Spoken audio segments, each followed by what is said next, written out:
What's going on? I am Nando. I'm DJ. And I'm Diggins. How's that? And this is Mostly Nitpicking, a podcast where every week we pick apart a piece of pop culture by looking exclusively at details. Woohoo! I feel like such a moron. I'm not suggesting we record, but can we redo that? Because we fucked it up so bad. Okay. So, from the top. Sure. All right, here we go. Okay. Yeah. 3, 2, 1. What's going on? I'm Nando. And I'm Nando. I'm Nando. Very good. And this is Mostly Nitpicking, a podcast where we pick apart a piece of pop culture, look exclusively at the details. Woo! This is the week. Finally, the podcast is good. 3 me's. I did it. I made a cult. That's the only way to stay relevant in this business, baby. You have to form parasocial relationships to the point where you're in Jared Leto territory or whatever he's up to. Really excited for that Masters of the Universe movie. But yeah, this week we're talking about a great, humongous movie. First big movie of 2026. Mm-hmm. Probably right. There's That's fair to say. this year. Might say Greenland 2, but you know. Oh yeah. Does that people go might up the box disagree. office? I have no idea. I Did that come out? Yeah, it came out the last week before. Listen, I pitched it and it was like, nope, we're doing Bone Temple. And I'm like, that makes sense, but Gerard Butler weeps. The problem with it is it's usually good, but apparently the new one is not good. So is it really? Oh no. Yeah, it's currently rocking a 48% on Rotten Tomatoes. And like I think the other one was in like the 70s or 80s at least. Okay. So I can't imagine it did well. But you know what we are talking about is this movie, which is not unlike Greenland. Because it's, I mean, like we haven't seen it, but it's also a post-apocalypse whatever movie. With a boy, because this one has a boy, and then a man who's older, but not that old, but like, and like Gerard Butler is Scottish, right? That's like he's not like English like Ray Fiennes, because then it could be even more like it. That's true. Yeah, I'm pretty sure he's Scottish. Yeah, if he's not, he's pretending to be in all of his like stuff, and he should. I mean, listen, it's working for him. But we're going to talk about 28 years later, The Bone Temple, you guys. Big movie of today. And very excited for that. You guys are in 2026. I mean, last time we recorded this, we were kind of in 2026. But how's your guys' 2026 is going so far? Bad. Bad? Yes. I kind of thought that would be what it is. Personally fine, but you know it's I mean you all listen. Still personally fine, because everything you want to happen is happening. It's been a long time coming in this country, like you keep saying. Yeah, DJ's like, finally, I've been wanting us to do this for so long. Yeah, and if you don't know what it is, maybe it's taking over Greenland. Maybe that's what it is, and that's why I want to watch that fucking Greenland movie. That's why you wanted to do Greenland too, because you were like, I want to know what beautiful country is joining us soon. Very, but that's the problem. We don't know. A, we don't know who listens to this podcast. Barron might listen, and B, it does seem like Trump is very motivated to do stuff based on stuff he sees on TV. So, like, remember when he bought, it's like, we got to reform Alcatraz right after Alcatraz played in like a local Florida station, or like The Rock or Escape from Alcatraz. I can't remember one of them. And so I don't want him to just be scrolling through the podcasts and be like, what are the people saying about Greenland? Should I get it? And then he sees us talking about Greenland and goes, well, I guess I have to. We should do episodes. We should do episodes and micro target them to him. I'm sure we could, like residents of the White House and stuff, that are like, be nice to everybody, sir, please. And I mean, I think the people in the White House are doing that. They're AI generating micro targeted little TV shows for him that are like, everyone loves you, sir, and they think that you should keep doing all the cool stuff that you're doing. And he's like, the TV says I'm doing a good job. I should keep doing it. Slap some more makeup on those hands. It's totally working. You're going to live forever. You're not dying at all. I mean, he hasn't died yet. Well, maybe he did that one weekend and then they didn't tell us, but he hasn't fully officially done it. And so, you know, I'm not, I could be convinced of a Paul McCartney style died and replaced sort of situation. But also how? Avril Lavigne. Avril Again, Lavigne, like, that's true. I would buy it if like I would buy it if the Trump that showed up, like that came out of the hospital, like walked normal and like like did things normally, and like that doesn't. But this it's so didn't act like he had dementia and a stroke. Yeah, even the best impressionists are pretty good at doing Donald Trump, but no one can quite match some of his really specific weird things. And James Austin Johnson gets close, right? But like, yeah, James Austin Johnson, Anthony Atomic, those are the big two, I would say. Yeah. And both of them, I think they get it, but yeah, I don't know. Maybe it is them. We'll find out Saturday Night Live this week with the kid from Stranger Things. So if if James Austin Johnson is suspiciously gone, they will know because he's busy. But speaking of, what was the news we decided on before this? I can't remember. I got it. Speaking of micro-targeting podcasts, the Golden Globes decided to award a podcast. That's right. Thoughts?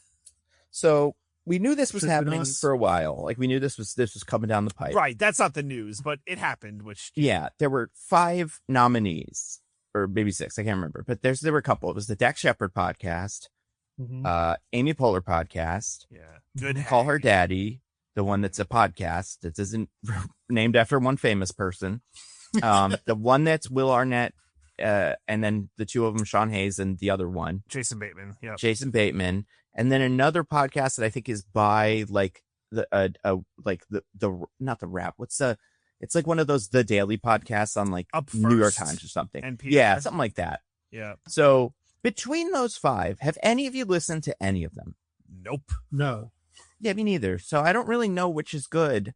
I have to assume I think I looked this up after the fact.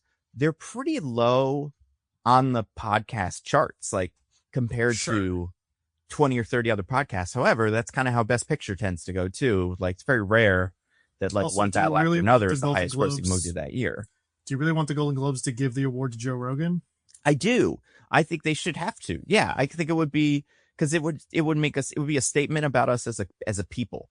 I guess you could call this accelerationist podcast policy, but I want them to have to do the worst, like Joe Rogan podcast or like fucking Andrew Schultz or whoever's the new one of those possible. But also, like, how do you measure it? Because like a podcast is made up of many episodes. Like, how would you even judge our podcasts, right? Like, poorly. Yeah, maybe good. Maybe it's good because we both got it. I know, like, for television shows, like for online content, like I know Seth Meyers talks about this for Corrections, you have to submit a single episode that is the one that you are judged on. But that's the Emmys. So that they, I'm sure, do that differently in the Golden Globes. I mean, listen, how did they judge it? They went, I like Amy Poehler. She's popular. And then that's it. Right? I mean, like that, it can't be more than that. Sure. I mean, I'm scrolling through her feed and, good for her. She's posted a podcast every week. So that's great. But it's just like an interview. Like it just seems to be an interview podcast. And it's all people that like Judge Judy, I guess that was one that was cool. She got Michelle Obama. Like that's cool, I guess. And that used to be a get. Now she'll just come. I mean, we've never tried, but I feel like we could get Michelle Obama if we really put our minds to it. Yeah. Michelle Obama, if you're listening, the invitation's open. Yeah. We'll eat vegetables or whatever you want us to do on the thing. Do a little mukbang just for you of only vegetables and push-ups. Just can't figure out like why this one, but good for Amy Poehler, I guess.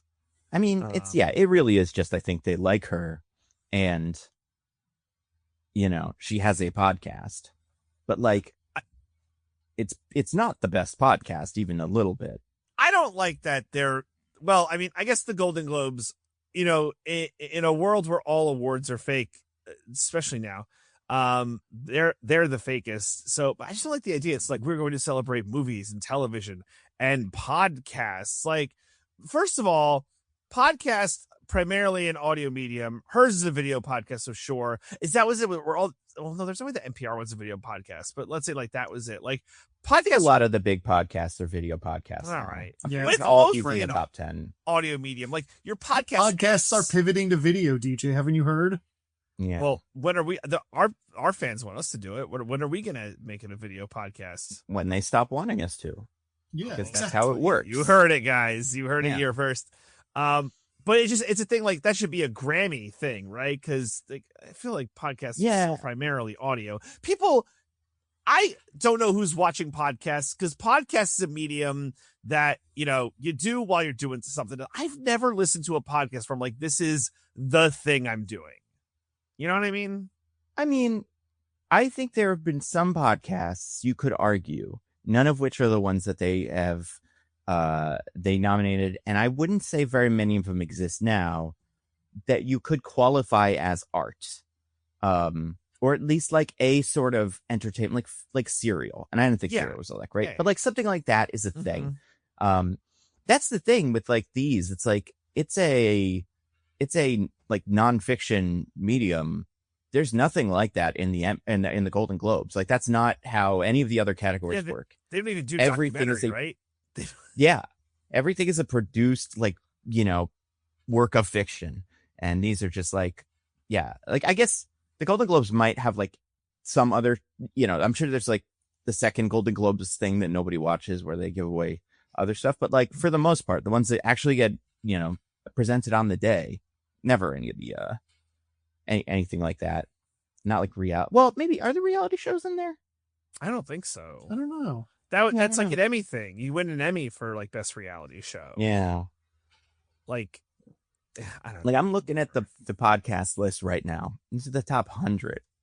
It's not I don't recognize all of them, so I can't say which are which. Like, but most of them are just a person who you're expected to know. So like, for example, I don't know what this one is. 67 is Passion Struck with John R. Miles. I don't know what that is, but John R. Miles. John R. Miles. That's right. Wow. Matt Walsh has a podcast, 61, sure. Right? That's a person. But then there's like other ones that are like, all these, man. Jamie Kern Lima show, where that is. I want one that like I can kind of even a little bit recognize. Oh, Conan O'Brien. There you go. Where you're like, that's a person who and you know exactly what the show is. It's them doing, an interview with a friend or something. Honestly, it's like any radio show. Like every, so many of them, and they don't do those. But where are we on the top podcast? Where? We didn't crack the top 100. When I go down a little bit, let's see. Got the Timcast is going in at 137. That's so we're behind them. That's not great. Charlie Kirk Show 143, which should definitely be above them. They haven't put out an episode in months. Cool. No, well, no, that's the thing they have. They've been busy. JD Vance did one. Yeah, they put out a podcast an hour ago. In fact, they put out 2 podcasts a day on the Charlie Kirk podcast. Yeah. And he's dead. What the fuck? Which really shows you how much effort he puts into it. Yeah. It's a really, so I got to the 200s. I don't think I saw us. Joel Osteen, Caleb Perrin. I know. Maybe this is a different, maybe this is like, they don't show it to you yours if they know it's yours because they don't want to take. Or maybe it's like if you do so well, they kind of remove you from the regular list and put you in a sort of like special garden for all the top performers. That's definitely where we are. But if it was the top 5 performing podcasts, and I don't think Good Hang was here earlier this week. Like I think Good Hang is number 2 now, but I think that's mostly because of the podcast awards. I think when I checked this, it was in the 12, 13s or something. All of them were. None of them were in the top 10, but it would be like The Daily, The Joe Rogan Experience, Dateline NBC, Crime Junkie, Up First for NPR. Those would be the top 5 if you don't count the Amy Poehler one. So like one of them should have to win. And I don't know. I mean, listen, Amy Poehler's fine. I only listen to the Conan O'Brien podcast. It's like out of any of these, just the celebrity doing a podcast ones. I think that's probably the best of them. Any of you guys watch that? No. I've seen clips. I've never really watched it. Oh, yeah. Because everybody's seen clips because that's where Jeff Epstein, the New York financier, like that's that show. It's just, I think it's a very funny show and he has, a lot of good people on it. But, did you see the other podcast news of this week? And why wasn't podcast there? Speaking of podcasts, he didn't present it. I don't think he should have been there. people forget he's been in 2 movies named as the guy named Podcast. Those and maybe a third eventually. Maybe, yeah. But did you guys see the other podcast news that's kind of interesting? I'm not sure I have. It's Pete Davidson's podcast. Netflix is launching a podcast that is a video podcast, and it is not an audio podcast. Maybe it will be an audio podcast, but it's primarily video, and it is Pete Davidson, a daily show where he talks to people. So let's just to be clear here, it's not a podcast, it's a talk show. No, it's a podcast, Dickens. Because if it was a talk show, there'd be union things they'd have to work with, and this is they don't have to do any of that with this. So it's very different. Ain't that always the way? Yeah, it's a weekly video podcast, exclusively on Netflix. In his garage. So I'm sure it's really his garage. It's not an elaborate set. It's definitely just his garage. I would I could see myself watching it. Pete Davidson's not the worst interviewer. It'd be kind of interesting. But he can talk about all his time at Riyadh. Exactly. Yeah, you know what? That would be fun to hear. And he's he's from Staten Island, so there's that. There's vampires. What else? The Wu-Tang Clan. Maybe they'll come on it. But yeah, so that's the new thing. That's how Netflix is tricking you into thinking you're watching a talk show, or thinking you're watching something that's not a talk show, but it is a talk show, is by calling it a podcast. And I think the reason that, what'd you say? Yeah, it is pretty sneaky. I would say the reason it's not a podcast for me, and this is like a kind of a purist thing, but no RSS feed. Like, it is not a podcast. Yeah. That is the only thing that makes a podcast, if you're really getting down to it. So pretty bizarre, but hopefully Netflix, you buy us for money. We'll do it. We'll do whatever you want. We'll sell out in a heartbeat. We'll say that the Stranger Things finale was good. Mm-hmm. We'll say it was cool. We'll say it didn't need a secret extra episode to make it better. Yeah. Or we'll make hints about a secret extra episode to get those numbers up a little bit, get people excited. We'll do that. What else? What other wonderful Netflix things are there? Diggins will talk about What's Up, Dead Man already, because, we've all talked about it, but What's Up, Dead Man? What's Up, Dead Man? What's up? That's our talk. That's our talk show about Wake Up, Dead Man. Is What's Up, Dead Man? That would be pretty good if we did like an after pod show that's different for every movie they make. So we launched a brand new podcast called like Red Noticed or something, and then that's like about the Red Notice movie, and we just go, this was bad, and then just new podcast next week. Well, something else. Yeah, that's true. Red Notice done worse. Red Notice was fine. We all liked it. It's not how I remember it. We did like it. Yeah, I'm not sure. Like the people we went on vacation. You guys remember that, right? Until the Netflix check clears, I didn't like that movie. No. Got one. Wow. They need to know. They need to know that we can be trusted. So yeah, we liked People We Went on Vacation. That's the #1 Netflix show. So obviously we've all seen that. Is that a show or a movie? Movie? A movie. Yeah, actually it's a movie. It's about a free spirit or something. And then they pull her a non-free spirit. And then they fall in love and do kisses, maybe? Seems to be. We love Me Before You. Looks like Bridgerton or some shit. We love Wake Up Dead Man. We already said that. We love K-pop Demon Hunters, except for Diggins, who refuses to see it. That's right. No other originals here. So let's just say, what's the worst thing they've ever made? We loved Electric State. Remember that? We had a lot of nice things to say about Electric State. Listen, we're all huge Perplexo stands here. That's right. We bring it up more than anybody else in the world, so you guys should. We probably said the word Perplexo more than anyone else. Yeah, I think so. That's good. I mean, honestly, I watched it twice, having seen it, for this, and then watching it again in the background for something else. It probably puts me in the top 1% of people that have seen the Electric State in terms of like volume on Earth. Wow. So it's pretty good. Should send you something for that. They should send me Perplexo's head in a box, like in 7. But speaking of heads, So that was in the box in 7? Perplexo's head? Perplexo's head. Mm-hmm. That's why he was so upset. Because like he liked his wife, but he was really into magical robot puppet show guys. Voiced by Hank Azaria? No, it's by Hank Azaria, yeah. When are we going to get the Perplexo reads all the Trump tweets video? Come on, Hank. I want to hear it. I can't even imagine what it'd sound like.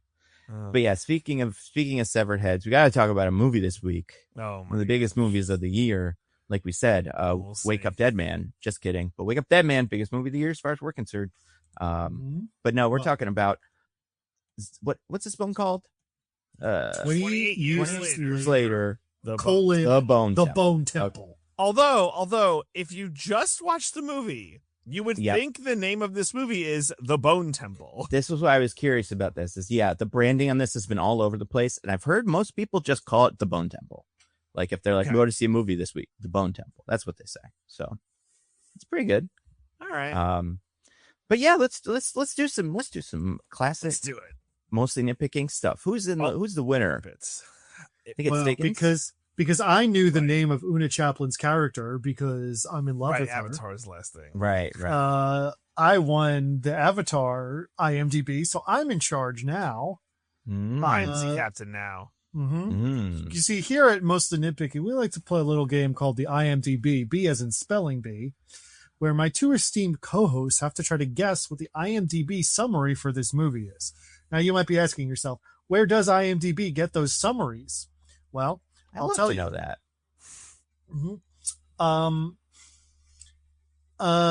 Every week at imdb.com headquarters, they take all the interns and use a long needle syringe to extract some of their cerebrospinal fluid from their spines.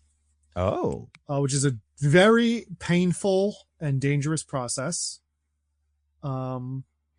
And then once they've gotten a little bit of all the intern's cerebrospinal fluid, they mix it together in a big bowl. Ew. And then they use it to boil some pasta.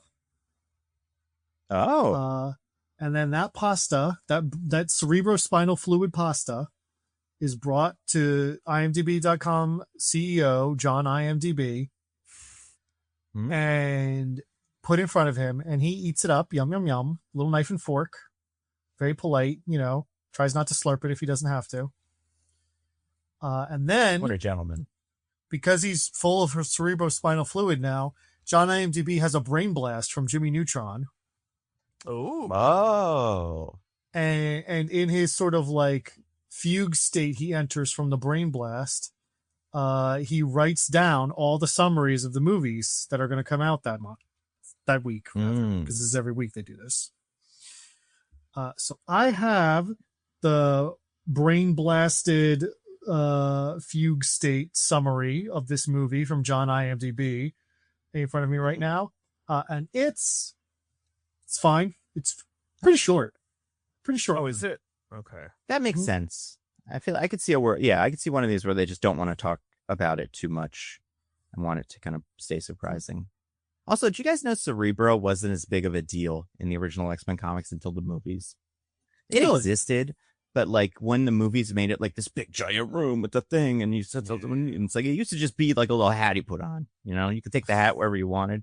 It kind of still was. They've kind of redone it, but yeah, it's interesting how those movies kind of changed what Cerebro, what certain things were important and were not important.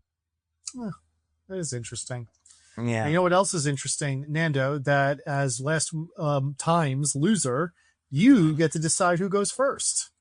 I have a question before Nando decides. So, yes. New year, new rules, new road rules. Is the new rule that if it's a tie because the person who went second basically copied the first person's summary, the first person wins, like to make it fair, I guess?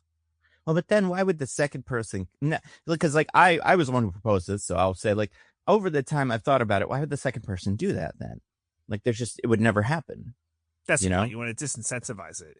You want basically you want the second person to make a different enough summary, and that the first person got it, they got it, to incentivize, I guess, going first. It's because the loser picks, so they pick first to give them a chance to just like win. Mm-hmm. I think then the rule should just be, so I guess that's the rule. If the person who judges it deems it identical enough, then it could default to the person who said it first. But however, sorry, go ahead. I was just gonna say, however, that's one of those rules again that's up to the person who's judging it. Yeah. So, and I think the summary's supposed to be in the ballpark. Like if right, you copied it was wrong, it's just okay. You're both wrong. Tiebreaker. Mm-hmm. I think it's my fault because Nando should have won, or Diggins did his masterful copy. I feel like this will really punish Diggins because he's really good at the copy. But I feel like I'm being slandered right now. But okay, I would never say that. Diggins. I think you're a good person. Oh wait, yeah, me too. Oh man, sorry, it's been so long since I've been on the hot seat. I forgot what the rules are here. I don't know. I know. Well, so I'm in charge. I will elect to go second because I kind of have to collect. I had an idea of what it was on the ride home, but I have to remember what I said. Okay. All right. So I think I have to go for it. Okay. Okay. Immediately following the events of 28 years later, Spike is embroiled with the deadly gang of Jimmy Crystal with no clear way out. Meanwhile, what's his fucking name? Oh. Dr. Ian Kelson has made a discovery that may change the course of the world forever. Oh, okay. All right. Pretty good. As you said it, I remembered what mine was. Not too far off. Okay. So I'm going to have to make it a little different. Now that's part of the fun. I will say,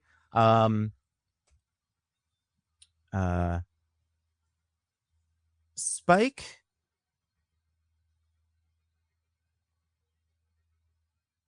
needs to,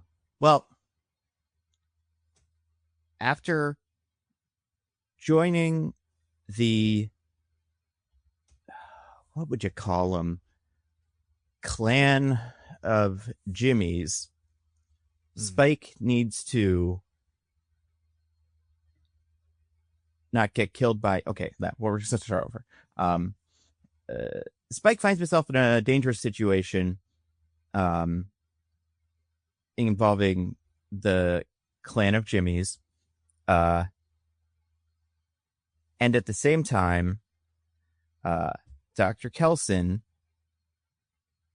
this was pretty good. Dr. Kelson makes a discovery about the infected, that has massive repercussions for everywhere. So I had what I felt like was a pretty good tiebreaker lined up for this one. Okay. So that unfortunately I don't get to use because DJ just blew it out of the water. Oh, yeah. I was going to say the things that DJ said. So listen, I've learned my lesson. So no more rule. It's just should have gone first. Copy pasta. No, you just got to go first. Well, okay. What was the what was the summary? Yeah, what was the summary? The actual summary is, as Spike is inducted into Jimmy Crystal's gang on the mainland, Dr. Kelson makes a discovery that could alter the world. Oh wow. So DJ basically, the wording is different, but that's basically what you said. You nailed it. Thank you. Off to a good start. I feel good about this Mr. Nitpicking 2026. Let's go. Oh my god. I'm sorry, Nando, but he really did just do it. He did okay. I mean, he did start with talking about the last movie, and I did do that. But hey. Yeah, but then he said Spike gets involved in Jimmy Crystal's gang while Dr. Kelson makes a discovery that will change the world. I'm like, damn, he just did it. Yeah. I'll let the listeners decide if I'm secretly the winner. But anyway, DJ, as the chosen winner, you get to say what you thought of the 28 days later calling the Bone Temple. And just to remind the listener, if you skipped last episode and also the episode of 28 Years Later, Nando and I both quite liked 28 Years Later. Thought it was a very good and moving movie. And DJ thought it was one of the worst things he'd ever seen in his life. I said I didn't like it, but I acknowledged that maybe it's good, but I didn't like it. And then Nando said on last episode of the recap that I was maybe proven to be right for reasons I still have not looked into. But I'm just saying there was a backlash to it. And like there's always a backlash on like the internet, but I would say there was a backlash by smarter people than there is usually a backlash from it to the original. However, I will say you didn't just not like it. Wasn't this one of the ones you said was dog shit or like really bad? No, he came in hot. He came in hot. Look, people could go back and listen. I was very clear at my personal disdain while acknowledging that it's probably good, but not my cup of tea. But I really did not enjoy the experience. I did not enjoy the experience. I just wanted that background to be given before you said your opinion of this movie. And Tickets, I appreciate it. And I was going to give that context, but I appreciate you for giving it because you are generally a more eloquent person than I am. As I have learned doing a recording of something, which we'll talk about in a later segment. Anyway, for this movie, 20 Years Later, or The Bone Temple. That's what I'm calling it. So I will say, I liked this movie more than 28 Years Later. However, still not for me, but I was fine with it. I will say, I was happy. So this movie wasn't directed by Alex Garland, right? They got some other. Neither was the first one. It was the Marvels' Nia DaCosta. Did she also do 28 Years Later? No. The Danny first one Boyle was Danny directed Boyle. the first one. Right. Okay. They were did the both original one. written by Alex Garland. Okay. Sorry. All right. Well, anyway, this one, they had a clearance sale. Well, I don't want to give away too many spoilers. Is to say, this one was more people focused, which I liked. There is stuff that happens at the back end of the movie that I really liked and really grabbed me.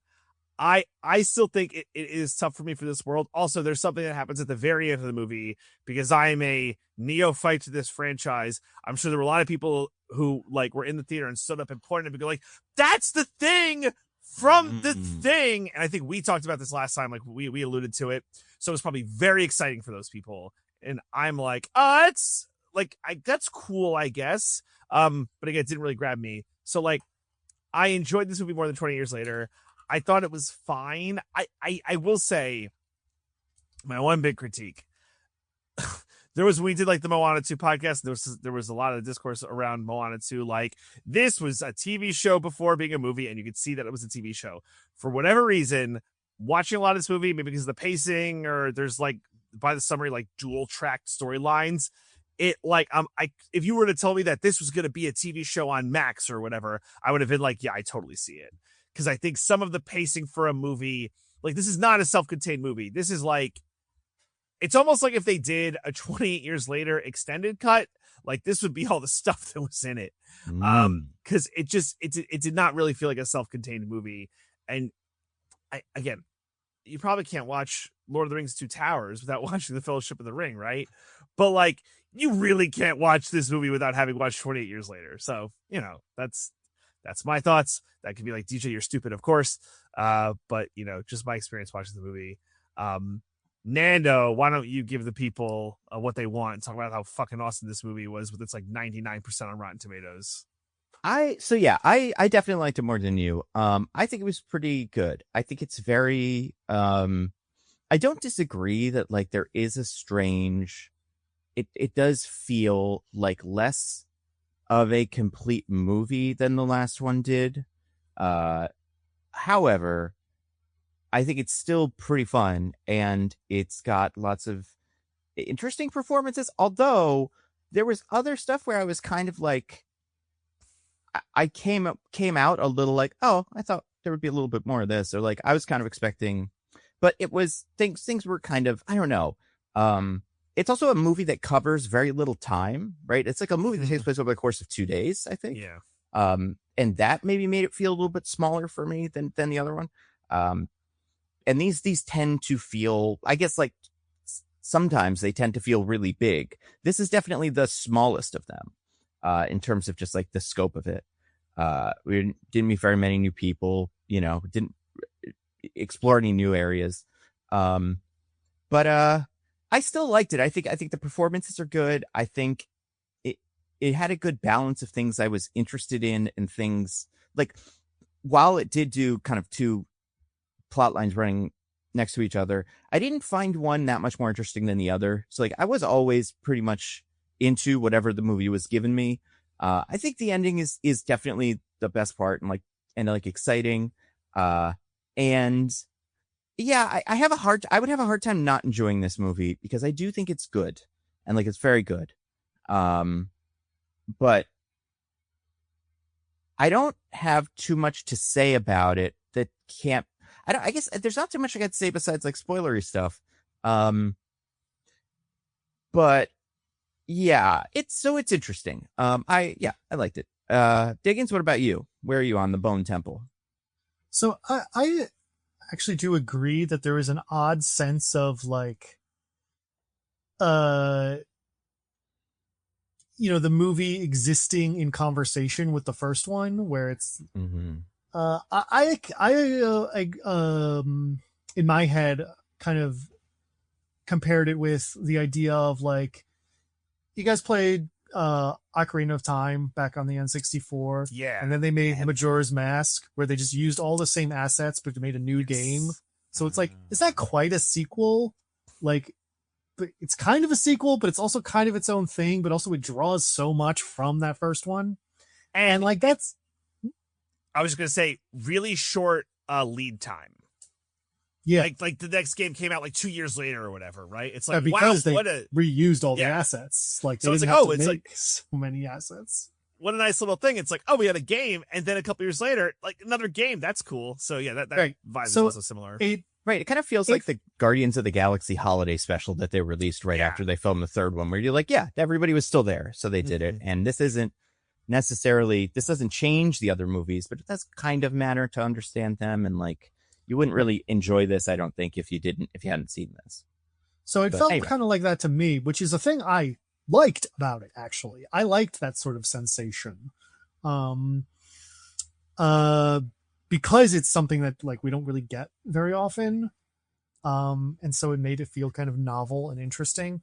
And so like, it really doesn't feel like a sequel to me. It feels like they took everything they had left over from the first movie and just sort of said like, what if we, kind of tweaked it, remixed it, like played with the same themes and ideas, but looked at it from different angles, or like, with different conclusions in mind, and sort of just did that.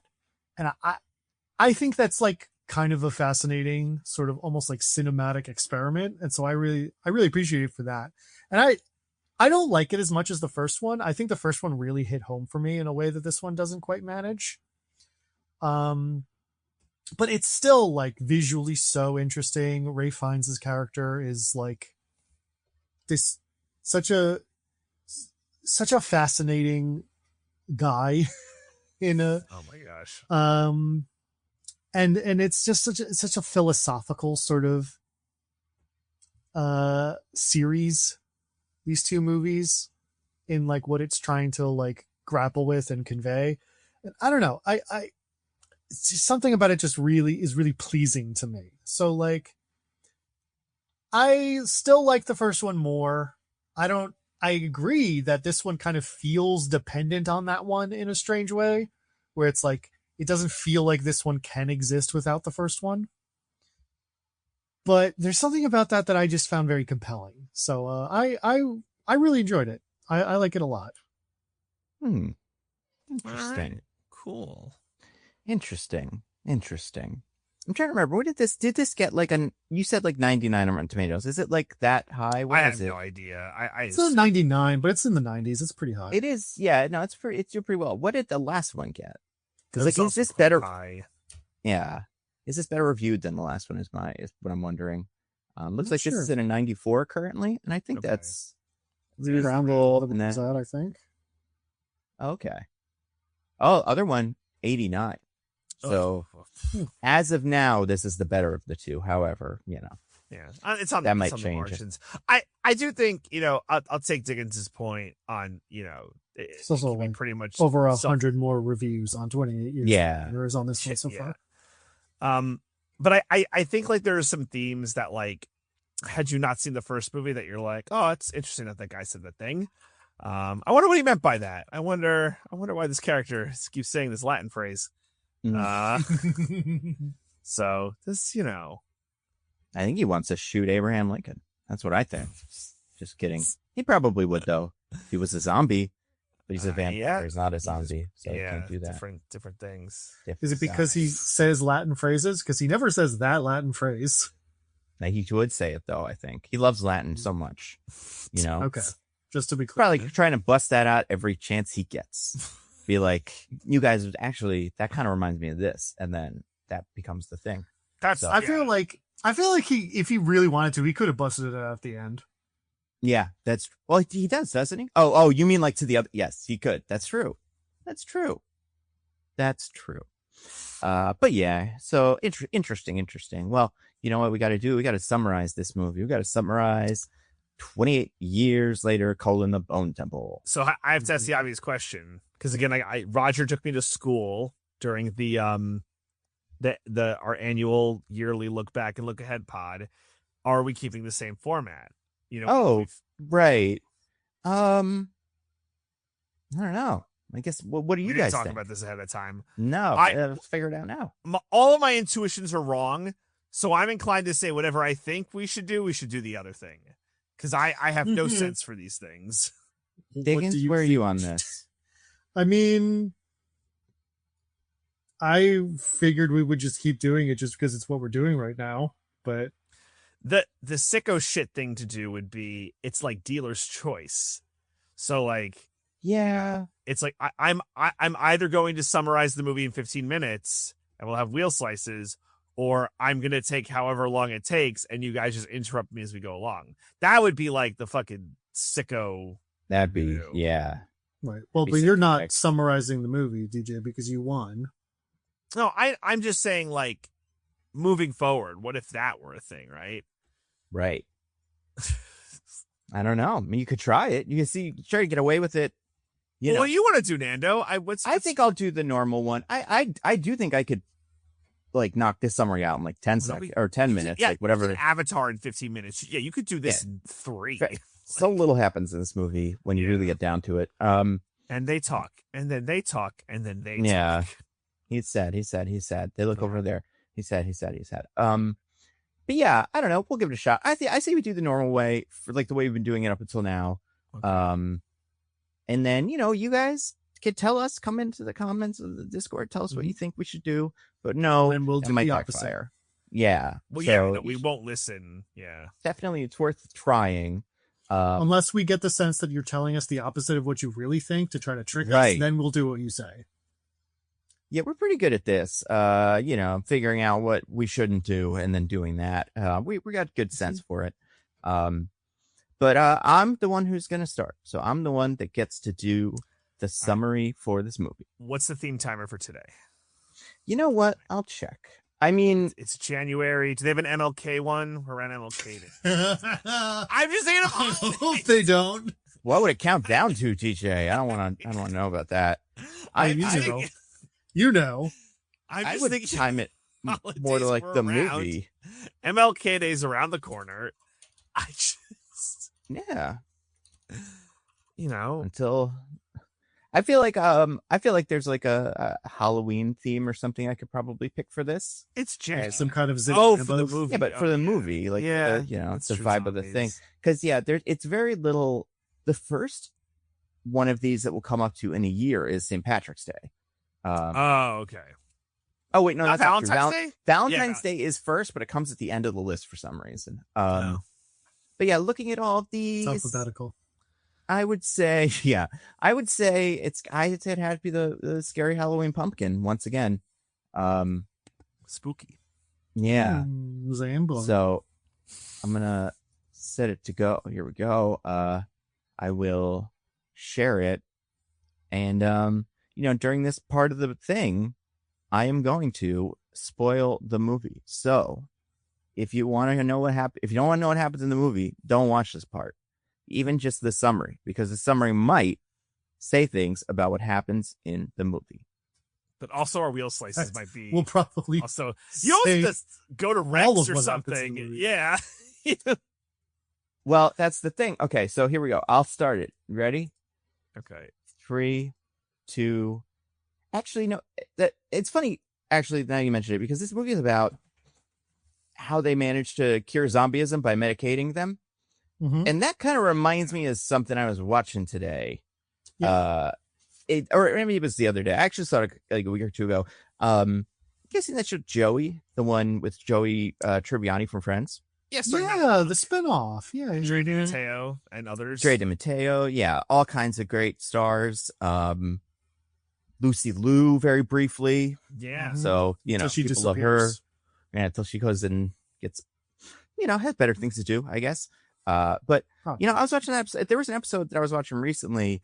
And I think the episode is called Joey in the Actor Studio, or Inside the Actor Studio, or something like that. Yeah, I saw that one too. Actually, now that you mentioned it.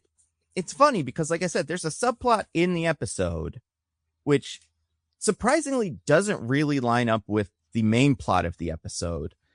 In a way that's interesting, about how Joey is taking an experimental antidepressant or something, and specifically how that really affects Jimmy and turns him into like nice, docile Jimmy.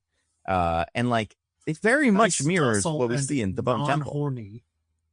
Non-horny Jimmy too. Yeah. Reasonable, non-horny, just chill, doesn't yell at anybody, Jimmy. And for people that haven't seen that episode, we're getting late in the, the Joey verse. There's maybe 2 left after this. There's 2 more after 22. Wow. Yeah. Wow. And this episode is just like I said. This episode is tough to understand if you don't know what Inside the Actor Studio is, because I would say this is something that like some people know. I mostly know because they used to parody it on like SNL and stuff. I'd never actually watched it, but it's a interview show starring James Lipton, who we all know from one of the Naked Gun movies. I can't remember which one. I think he's in it. But other stuff, where he interviews actors and he asks the same couple of questions, and it's very like cerebral, and he does it in front of a like audience of other actors. So it's like something you do when you're a serious person. And Joey, because he's done, I guess, one movie in a talk show and a sitcom, and another show, I guess, because he did the Powder as well, is going to be on Inside the Actor Studio because it's such a big deal. Yeah, it's very exciting. We do start with some of Joey's failed auditions, which are quite strange. I feel like we haven't seen this side of Joey before, specifically the side of Joey that tries to act. Because we see Joey doing King Kong, which is what you'd expect. Joey doing Batman, which is what you'd expect. And then Joey doing Capote, which did come out around that time. But like he does a Capote impression and it's quite strange. You guys agree? Or did you think it was good? Were you like, wow, he's really channeling Truman Capote? Well, it was better than I expected from Matt LeBlanc, but it was strange. Yeah. It felt weird that was one of them. Well, very specific, as if that is reference. The third pillar of cinematic history next to Batman and King Kong. But also one thing that I did notice while I was rewatching this, the director, did either of you catch the director written on the clapper of the Capote movie or the Capote, screen test that he's doing? Oh, I didn't. Who is it? It is B. Weiss. So I don't think it's Barry Weiss. However, can you imagine a Barry Weiss produced? I know, she's everywhere. Big week for Barry Weiss. Joey's going inside the Actor Studio. He's got all the relationship stuff with Alex. He wants to kind of take things to the next level, and she doesn't want to. And she's like, oh, maybe I do, maybe I don't. I don't know, whatever. We've been doing this for like 4 episodes now, and it all kind of blends together. But what we'll see is this is a big deal. And on the other side of things, Jimmy needs money, right? That's why he does this. And because it's like, and Michael's like, as a guy, there's some part of my university that will give us money if you test medicine. And Jimmy's like, okay, I'll do that. For some reason, Joey goes with him, which I'm like, don't do that, Joey. Like Joey finds out, I think that Jimmy got the placebo, right? Or no, he finds out that he got the placebo, but Jimmy got the real one, right? Joey doesn't find that out. Michael does and mentions it to Jimmy. Right. But yeah, and so Joey's just involved in this now, and like it's a, it's like an antidepressant or something, and you kind of figure, if you're me, based on what those two plot lines are, this is going to end, or like this is going to lead to Joey doing a really weird interview because he's so zonked out on whatever the pill is. But that's not what happens. It's just, they're completely separate, which is, I don't know, weird. The Inside the Actor Studio goes about as well as you'd expect with Joey in the beginning, because he just doesn't have great answers to these questions because he's a dumb guy, doesn't really act too good. But then they get to the question segment, which is part of Inside the Actor Studio, because like I said, it's usually filled with actors who will ask like for advice and stuff. This becomes like some sort of produced, like, I am Spartacus little, everybody there is some sort of ex of Joey who he has wronged. They've all decided to come to this thing and each stand up and say they're like, why they don't like him. And then he just gets completely blindsided by this. This has happened before on this show. Or like, we have heard people before on the show say Joey is not a good like boyfriend. So I don't know why this is that big of a deal for him. Also, this is not a show that's produced live, so I assume they would edit this out, but whatever. They kind of treat it like it is. But the real problem here is that Alex hears this and she's like skittish. She's like, oh, this Joey, what am I going to do with him? Like he's too much of a sexy ladies man. But it's Alex. She'll figure it out. She could get there. But then I would say the more fun part of the episode is, zonked out Jimmy, who is like really just agreeable and not into sex, and with what's the Gina, and Gina's like, I gotta get me some of that sex. So she like tries to shake Jimmy and be like, gotta do sex with me, and he's like, I don't know, man, I'm just normal. I'm a normal person. I seem to be functioning well, as opposed to normally where I'm on a hair trigger, ruining every job interview and like every opportunity for myself. But she's like, but I want you to fuck me. And he's like, all right, like I understand now. This is important. Then it's that's pretty much the end of the episode. Like, I mean, there's like the resolution of those plot lines, but like, I don't think Joey goes back on Inside the Actor Studio, like fixes it or anything. Nope. It's just like, that's over.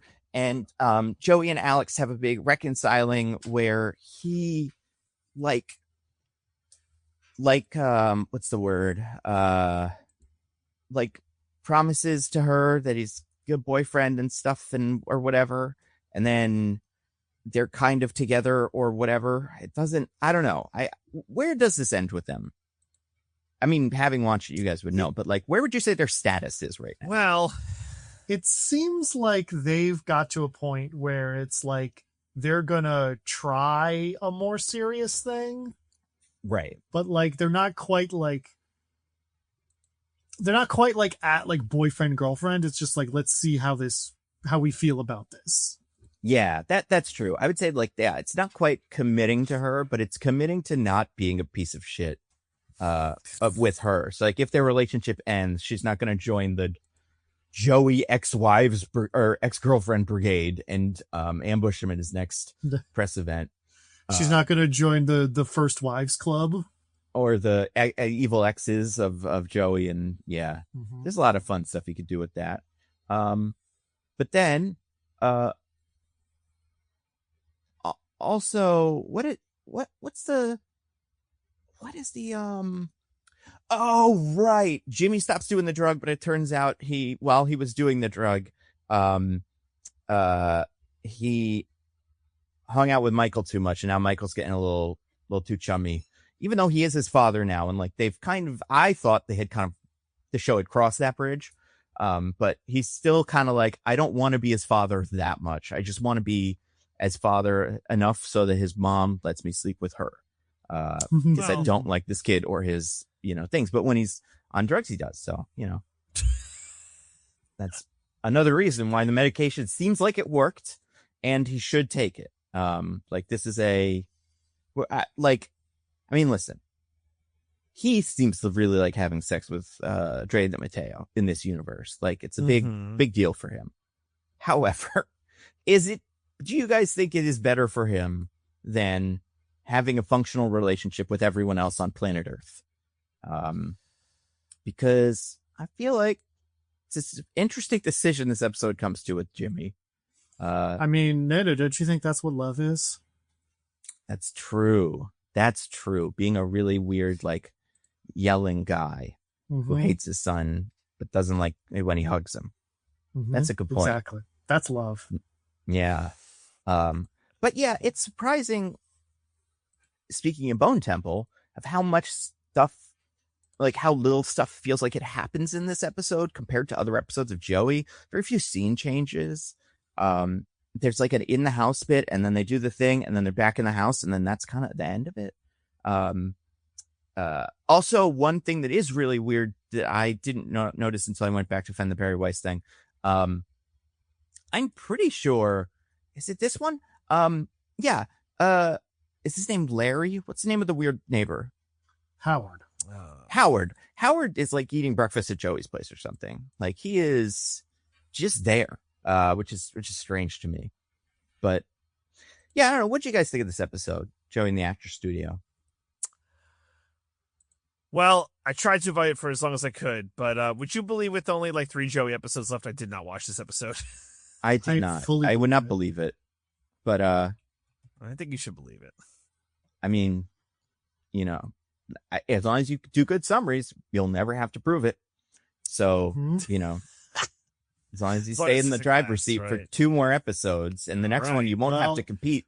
Yeah, so you only have one more chance to have to bluff your way through a Joey summary. Yeah, unfortunately, it will be the finale, so it'll be probably higher stakes than usual. That's awesome. That's true. I'll watch it. We'll see. But then, Diggins, what did you think of this episode of Joey in the Actor Studio? I feel pretty similarly to how you clearly felt summarizing it. It's just a very slight episode that doesn't feel like it really goes anywhere, which is unfortunate for like the third to last episode. Yeah. Like the Alex stuff, they just keeps like circling around the same points over and over again. And I don't know, the Jimmy and Gina stuff is at least a little different, but at the same time, he does go do that because he wants to buy a ring, because he's right. That's what it is. Yeah. So like there is some movement there, but yeah, overall, it felt like a filler episode.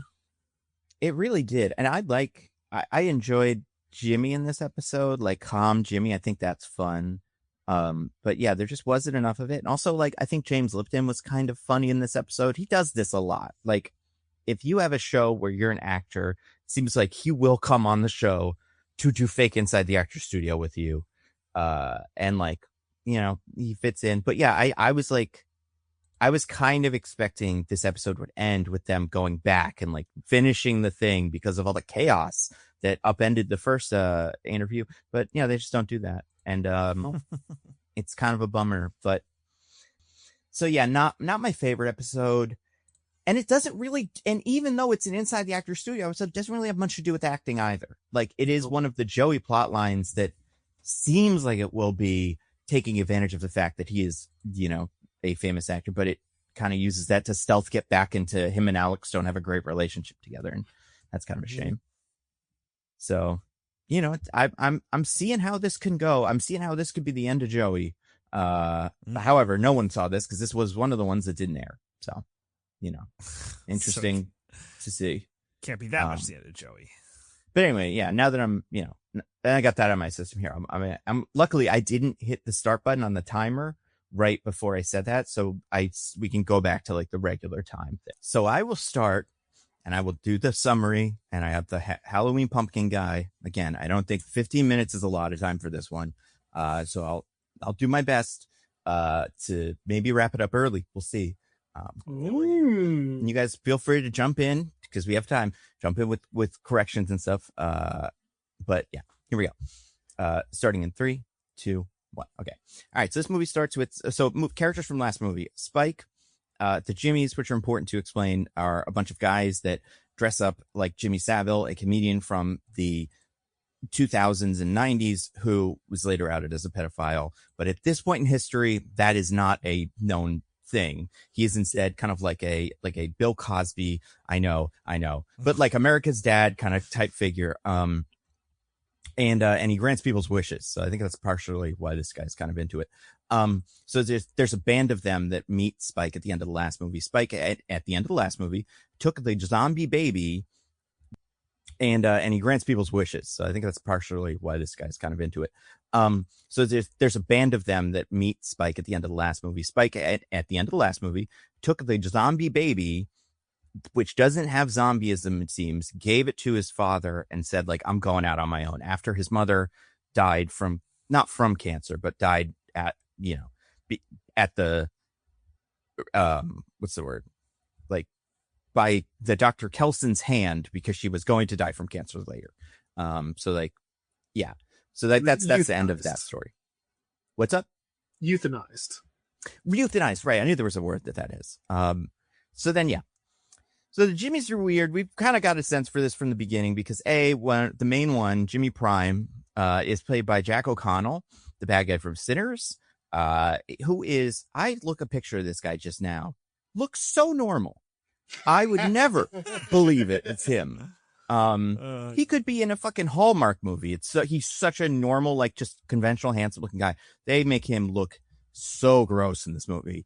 He's always covered in everybody's covered in grime, but also he has the gnarliest teeth, I feel like, in well, that's just because he's British. Exactly. And that is another problem with it. Yeah. But anyway, okay. So, the Jimmies, there's 7, members of the Jimmy cult that are not the main Jimmy. Mm-hmm. They are the ones that 7, and they're 7 fingers. Yeah. And this wasn't super clear last movie, but this movie, we find out that is a specific number that they like aspire to. So I always have to have 7 members of this Jimmy clan. So when they find Spike in the last movie, they're like, do you want to come help us? Or we'll protect you. And they're like, okay. What apparently that entailed was Spike has to kill one of them to join the Jimmy clan. One of the Jimmies takes, is like, oh, I'll kill this kid. He's little and he's not tough. And he does beat up Spike for a while, but then Spike manages to pants him, which catches him off guard, and then he stabs him in an artery in his leg. And the guy dies, bleeds out pretty slowly, but immediately everybody's like, oh shit, he's dead. And then Spike is added to the Jimmy crowd. That's the first thing that happens. I think after this, we probably check back on Kelson, right? Where like just Kelson's out doing his stuff. And like I said, like at the end of the last episode or at the end of the last movie, he helped Spike. This is where he finds his character. He's the one that's covered in red, because it's iodine, because it keeps the infection away. He's a doctor. And he has a little thing going with there's certain zombies that he keeps bumping into, including one called Samson, which is a large man, is an alpha zombie. It's the one with the penis that everyone's excited about. And exactly, in many ways. And Kelson what Kelson does and has done for a while, presumably, is uses morphine and a cocktail of a lot of things plus morphine to drug a zombie so that he doesn't kill it, but if it gets too close to him, he can, escape. But when Kelson does this to Samson, he kind of gets the sense that maybe Samson likes it, or that Samson isn't going to attack him, but like maybe wants to provoke him to hit him with the dart. Also, we kind of see what Kelson's deal is, how Kelson lives. He has like a little bunker in the ground where he plays records. He's got like Duran Duran record going. And that's like his thing. He had a wife, it seems like, too, or something. There's a picture of him with some woman. We never really get explanation for that. Back to the Jimmies. So the Jimmies are psychopaths. We kind of knew this, like I said, from all the stuff, but we see them, and we knew this because we saw a Jimmy killing in the last movie where a guy was like killed and like all, fucked up. But then the Jimmies descend upon a house, that is a bunch of people that are just randos. We've never met them, but they seem to be living around where all of this happens. And there's like 6 or 7 of them, or like 4 or 5 of them. They seem pretty peaceful. And when one of them dies in the forest, because of zombie stuff, the other ones come back home and realize that the Jimmies are there, and they don't seem to know like specifically who they are, but they know their trouble. And then the Jimmies are like, you know, eating their food, and then they're like, we're your guests, thank you for feeding us. And everybody's really scared. And then the Jimmies say, we're going to kill you all, obviously.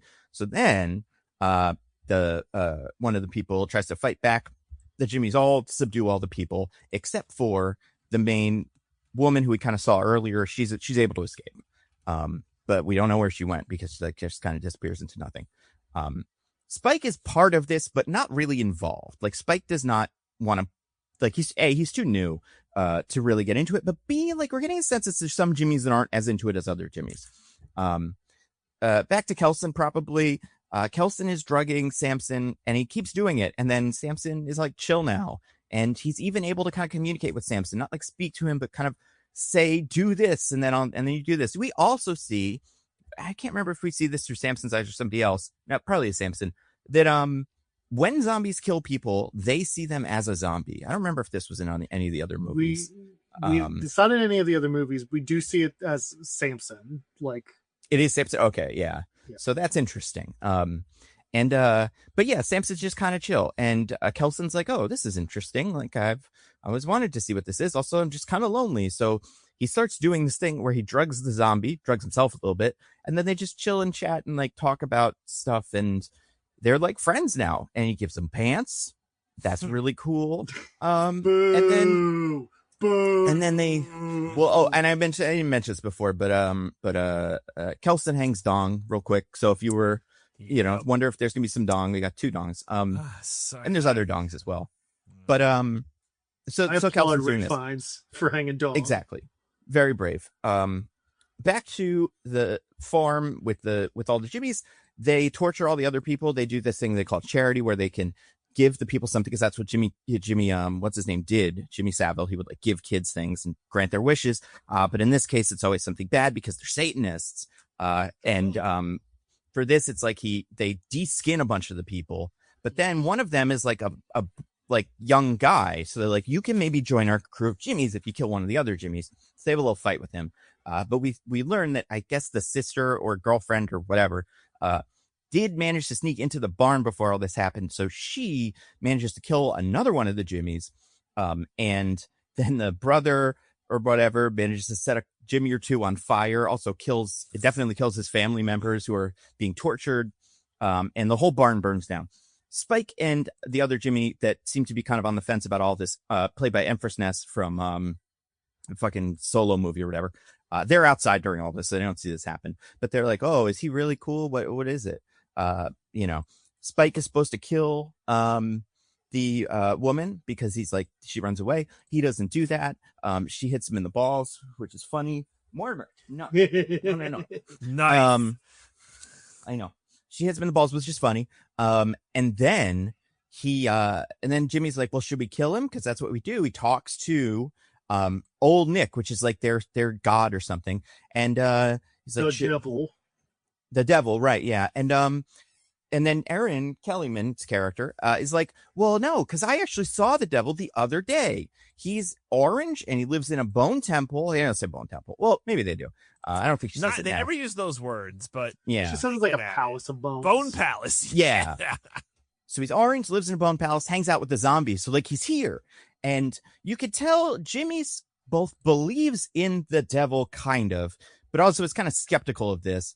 But because he's supposed to be in charge, he plays along, and he's like, okay, we'll go to him and we'll ask him what we should do with this kid.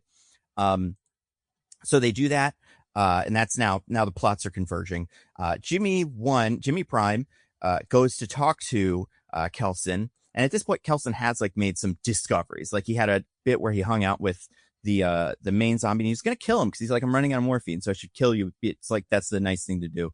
But then the Samson says the word moon, and then he's like, oh my God, he spoke. This is the first time any of them has spoken. Something's up. Like, and he's like, oh, maybe they're brains.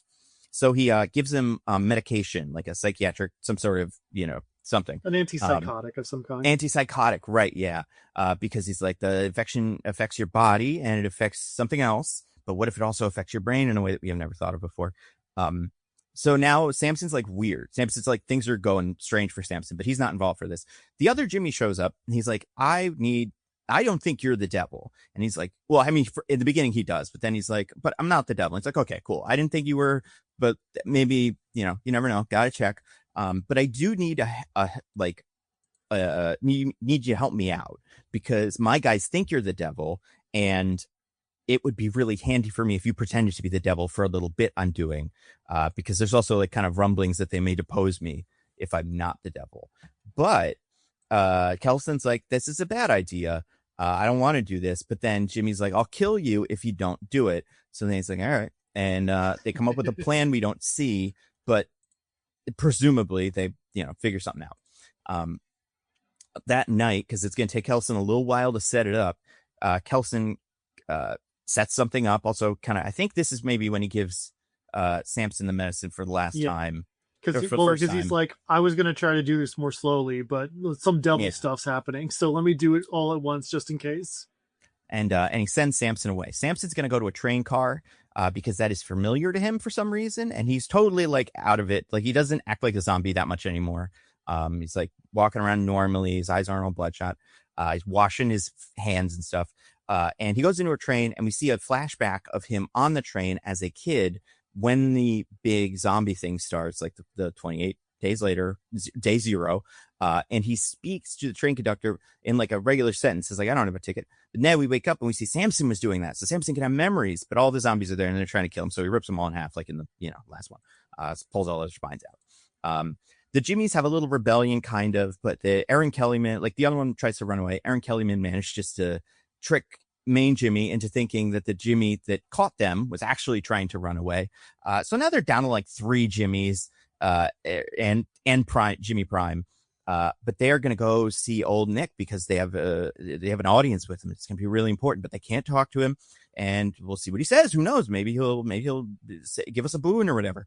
So they go to the Bone Temple. That's this area from last movie, which all bones of people that Kelson has had to, kill or find and then cremate, and as like a nice thing, but he dresses it up like it's the devil. He put like it's hell. He puts like a lot of candles out. He does a thing where he adds like gasoline, I guess, or something. So he makes a big ring of fire, and then he uses his sound system, which we saw him use to play the record, to play the Number of the Beast, which is a scary song, which none of them have heard because they weren't around before music. And then he dresses up like the devil and pretends to be the devil as part of it. And he's like got a outfit on, like he's got a full outfit on. He's got a lot of makeup on. He's acting all crazy, jumping on stuff, climbing around. He also drugs everybody real quick. So that helps. And like he's selling it. Everybody seems to buy it. Also, all the guys that aren't Jimmy are wearing masks. All the guys that aren't Jimmy Prime are wearing masks. So Spike knows him. He's like, oh, that's him. But he doesn't, he doesn't recognize Spike yet. So then they have like a little audience with Jimmy where they're like, all right, now you're going to tell us what we should do. And Jimmy, like main Jimmy, does this and does a little rehearsed bit where Kelson, as old Nick, the devil, says like, all right, we have to do 3 things. 1, keep fucking shit up. 2, get more guys. And 3, something else. Listen to this guy. Obey Jimmy. Yeah, listen to Jimmy Prime. And because Kelson seems to recognize Spike for a second, but also B, because Jimmy really lays it on thick with how many people they're going to like torture and kill, Kelson pulls an audible and says, oh, also you need to sacrifice a Jimmy to me. And it has to be main Jimmy because he's the son of me, because that's the relationship that Jimmy Prime has. And then the other Jimmys go like, oh, sick, we wanted to do this anyway because we didn't really buy into this.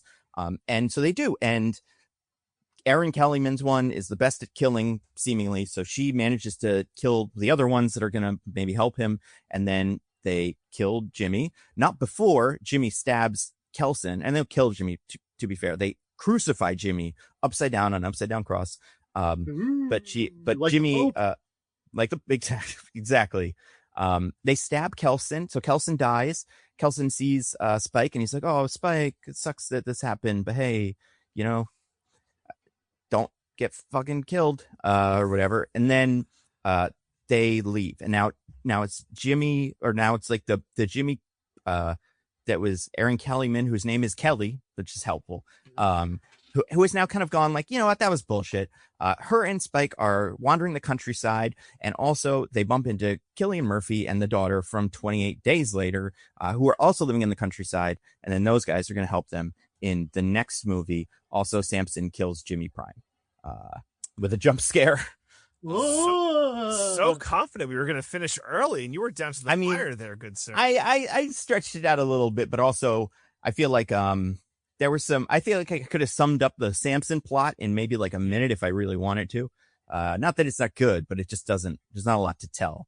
And that's the movie. I will say I didn't mention this before because I forgot to do this. I showed up exactly when this movie started, I think. The first scene is the fight in the place where it just opens yeah. there. That's what I figured. Explicitly, yeah. And like I have had such a good run recently with going to the movies 25 to 30 minutes later than the thing says it started, and walking in as the movie starts, that like I believe in myself. And like usually in a movie like this I can tell, but this one I'm like, these movies are kind of weird, so maybe there was something before the Sony card. And but yeah. Also, a very dark start. Hard to find your seat if you're looking for a specific seat number. If you're like, oh, we'll wait until it's light, you're waiting a while. You look like an idiot. But anyway, yeah.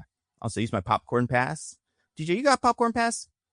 I did not get the popcorn pass. I don't primarily go to AMC, actually. I have a right. that I really like. That's right. Did I tell you guys when I went to see Avatar, it was like I went to this weird kind of screening where it was the screen was in front of you, but then for almost like the wide panoramic shots, they like folded it and it was like on three sides. Yeah, it's the 4DX, I think, right? Is that what that is? Okay, sure. Yeah. The theaters 4DX is when they spurt water in your face. Yeah, you're right. What is that one called? There's another name for what this thing is. I think it's Screen X. Is it just Screen X. Yeah, that's right. Screen X. Yeah. They don't do it for every movie. But I've never watched it. What did you think of it? I liked it. It's because it's not the entire movie. It's just like a lot of like the action scenes and stuff like that. Right. The movie opens with that. It started. I was like, what the fuck? But no, it was cool. So sometimes they do it and apparently it kind of sucks. So it feels like it's very case by case if the movie put a lot of effort into it. But I saw Mickey 17 that way and didn't care for it. Okay, yeah. Fair enough. Also, people mentioned this. We didn't talk about the frame rate of Avatar at all. Which is like a weird kind of thing that is in there. I don't have anything to say about it. Weird that they did that. But yeah. Let's talk about this movie because, as we've said before, the Wheel, which had been exiled, as we all know, before or after DJ left, so he didn't see it exiled. Just kidding. When we said that last week or whatever, we just forgot. These are all a blur to us. It's okay. But because of that, the Wheel is back. And, you know, much like in this movie, are there wheels in this? I mean, like a record, you know, spins. It kind of spins like a record. Yeah. They have like a wonderful Duran Duran, Hungry Like the Moon or whatever. I don't know what their records are called, but that one. And we're just going to spin it around and talk about some of the things, nitpick some of the bits that we found particularly interesting. Yeah, we'll see how it goes. I'm going to spin the record wheel now. Tick, tick, tick, tick, tick, tick, tick, tick. That's a bad sound, by the way. The record is fucked. Yeah, but tick, tick, tick. You got to get a new player. Yeah, whatever. It's the olden time, or it's like the apocalypse. I'm sure there's a lot of. You could probably find records lying around, you know, but you just can't find like drugs. But it landed on one of Diggins's. Diggins, what do you got for this one? Ooh, well, this one, I mean. Obviously, we got to talk about what a big portion of this movie is, which is a little thing I like to call getting zooted out of your mind with your big dick bros. It's like all three of my slices. Yep. So, a large part of this movie is Ray Fiennes hanging out with the alpha from last movie, Samson, the big dick Samson. And just doing opioids and like looking at the sky. Yeah. And I don't know that I have a lot to say about that, but that's very funny as a concept. I mean, to be the gateway to how like to get over because it's called the rage virus, right? That's the thing. That's right. It's like, all right, if the rest of the world had any interest in trying to save, England or whatever, they should just drop a care package with a bunch of like psilocybin mushrooms and just like see if the Zambambo's just like, whoa, but like, what if we fucking did it? Like, right? Maybe that's what they need to do to fix this whole thing. I mean, maybe we'll get to that later, but this does give me a lot of questions about the state of the rest of the world's like knowledge about zombies, because of how little Kelson has to do to kind of sort this out. I will say my thing about this point that I loved about the hanging around and getting high with your big dick bros is the bits where, because I didn't say this before, but like it's not just them looking at the moon and going, can you say moon? And no, it's a lot of dancing. It's mostly dancing. Yeah. Which is something that already would be a little awkward, I feel like, to do with the zombie, but with the zombie with the big dick, it's like that thing's got to be swinging all over the place. Or maybe, you know what, Nando? Maybe that's part of it. Maybe it is. Maybe he's into that. Then definitely. Did you ever think there's a chance they were going to smooch? I thought about it for like, there was something tender between them. Yeah. I wouldn't have been. I feel like, honestly, if anything, it would have, because Kelson is a very principled, medical professional. It would have broken some sort of code or oath to have a relationship with the patient. So if anything, I feel like that's what would have stopped him. Or like, the consent, because like he seems to have trouble euthanizing Samson, because he's like, you can't really meaningfully consent to this, and that, I really wish you would. But the other thing about them hanging out and stuff, there's a line that gets repeated a couple times in that scene, not always. Like it's not like the Memento Mori where it gets repeated throughout the movie, but I can't remember what it is, but it's like peace and respite, not so bad, or like not a bad thing or something. You know what I'm talking about? I know. Yeah. First scene. And it reminded me of, have you guys watched The Chair Company? Yes. Oh, I need to. Okay. So there's a scene in the second episode of The Chair Company, that's spoiling anything. Like, Tim Robinson's character is a dad, who's like a, Midwestern or something. Yeah. It's like Ohio, I think. So like kind of, very suburban dad trying to convince another dad who's getting like their kids are getting married, try to convince him something. So they go out onto the porch, have like a little man-to-man conversation during a family get-together. And Tim Robinson's character says this line that chilled me to my very core when I heard it, because of how like kind of relatable it is. But it's just whiskey on the porch, not too bad. And this is kind of that, but British. And it's nice like this is what they like, that they have a version of this too. It's like peace and respite, a real treasure or something. It's nothing wrong with a bit of peace and respite. Nothing wrong with it. That's what it is. Yeah. Nothing wrong with that. Yeah, I feel like, I mean, say you're Kelson, right? Mm-hmm. Yeah. Diggins, like as the wheel corrector person bringing up. Of course. How long do you wait before you try this? Before I try hanging out with a zombie? The drug at the same time as him being drugged. Oh. Because that's what I feel like kind of got me, was like, he's being around the zombie that's kind of out of it, fine. And he seems to know kind of how long it's going to take. But like just licking the dart before you go into it is like, man, what if this doesn't last as long for him as it does for you? And they just rip your head out. But also at that point, I don't think he cares. I feel like that might have been like why he did it. It was sort of like, it'll be interesting if he doesn't, but if he does, fucking whatever.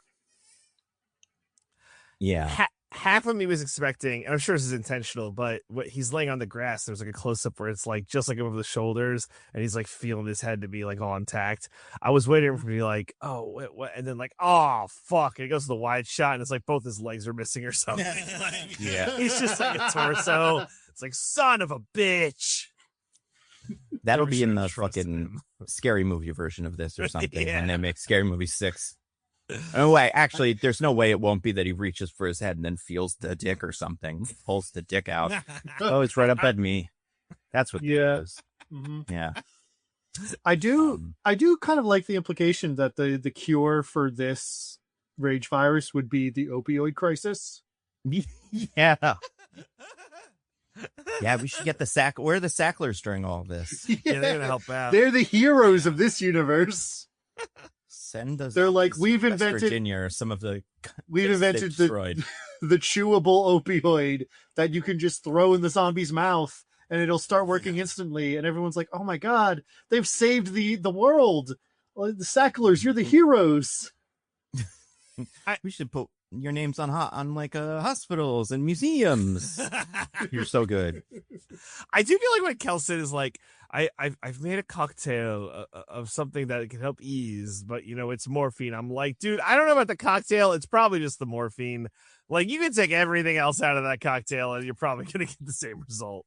I mean, I do feel like I'd like to know what the rest of the things are in it, but like I imagine some of them are just to like kind of weaken his zombie blood. To like make some things like the morphine work. But even if they're not, I also am like kind of where did he get this from? Like how much? Also, here's a question. This is something that we thought about on the way home. Do you think it would be easier or harder to turn a non-alpha zombie using this method? Oh, is the alpha zombie smarter and his brain more developed, so they are able to get this functionality, or because they are so big, do you need even less LSD or whatever you're going to give them, antipsychotic, to turn just a regular, grunt zombie? Are they even turnable? Well, what we learned, or are they turnable? Is we learned in this movie, right? I guess like a universe thing that the rage zombies like see like a regular guy as like a rage monster that they must like kill or whatever. Like that's what they're seeing. They appear to be under a perpetual delusion that everyone around them is basically the way they are, like psychotic and raging and a threat to them. But not the rage, not the other guys who are all infected. They see them as guys. I don't know.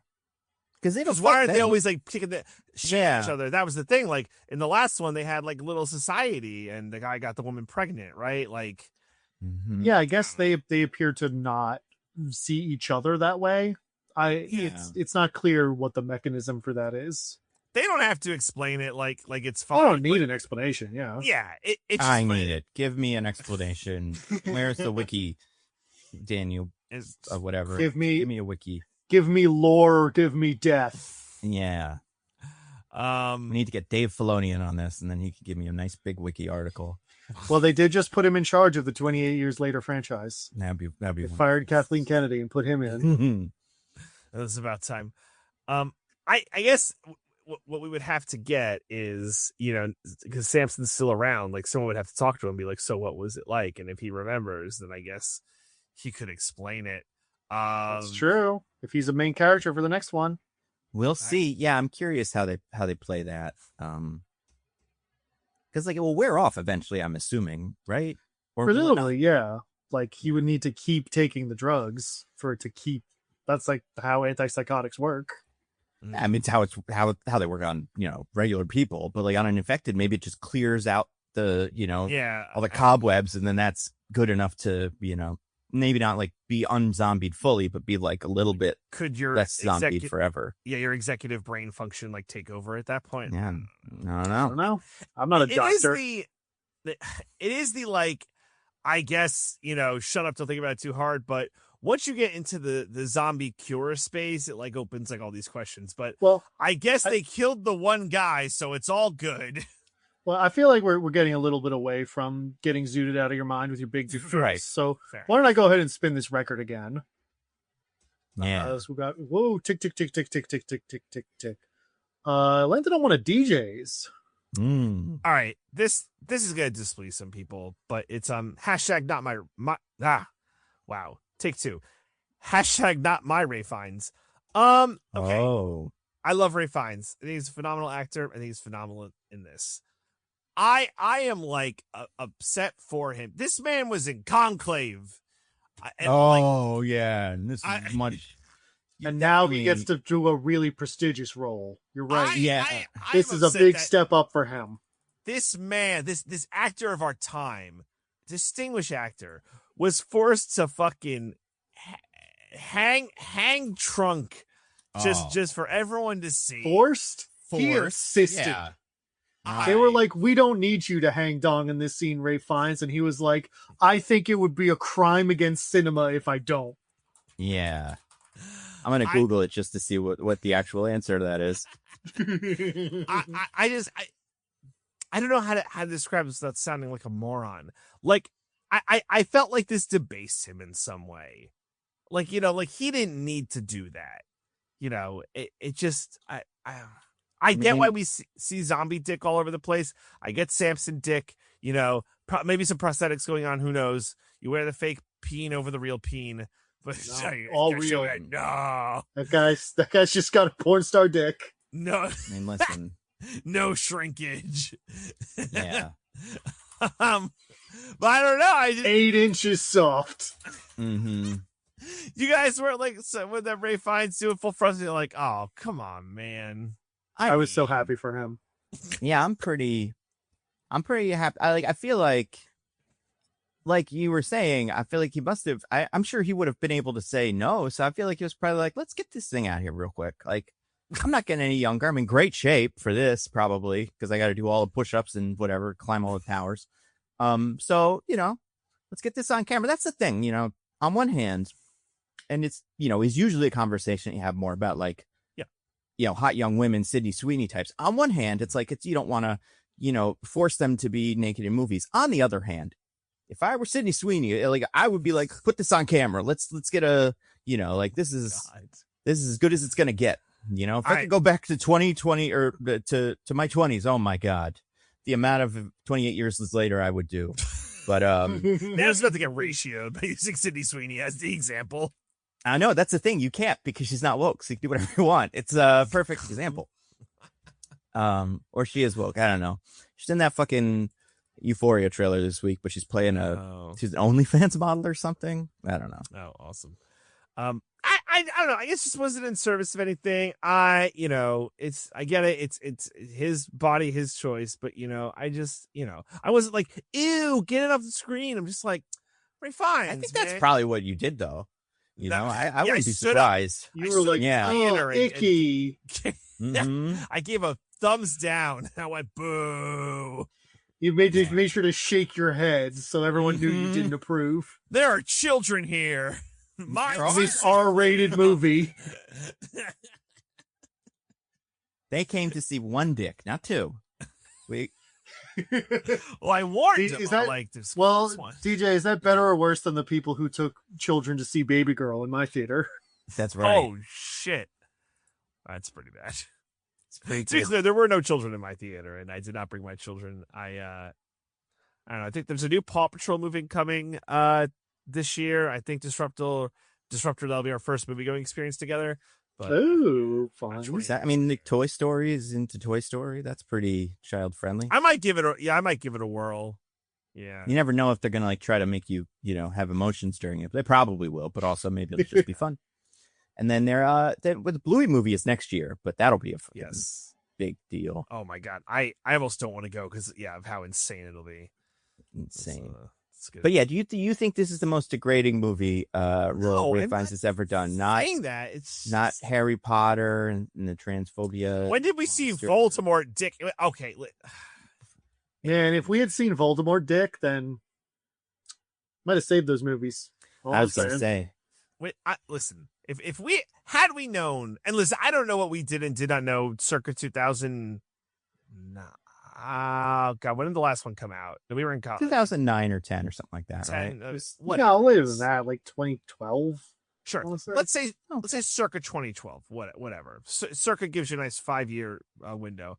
2011. I just checked. Had we all known, we're not all standing up at the end of the movie being like, mischief managed. All right. So we're not going to slam Ray Fiennes for, you know, doing Harry Potter when it was the hot thing for all the British actors to do. If you were a British actor, you're fucking doing Harry Potter.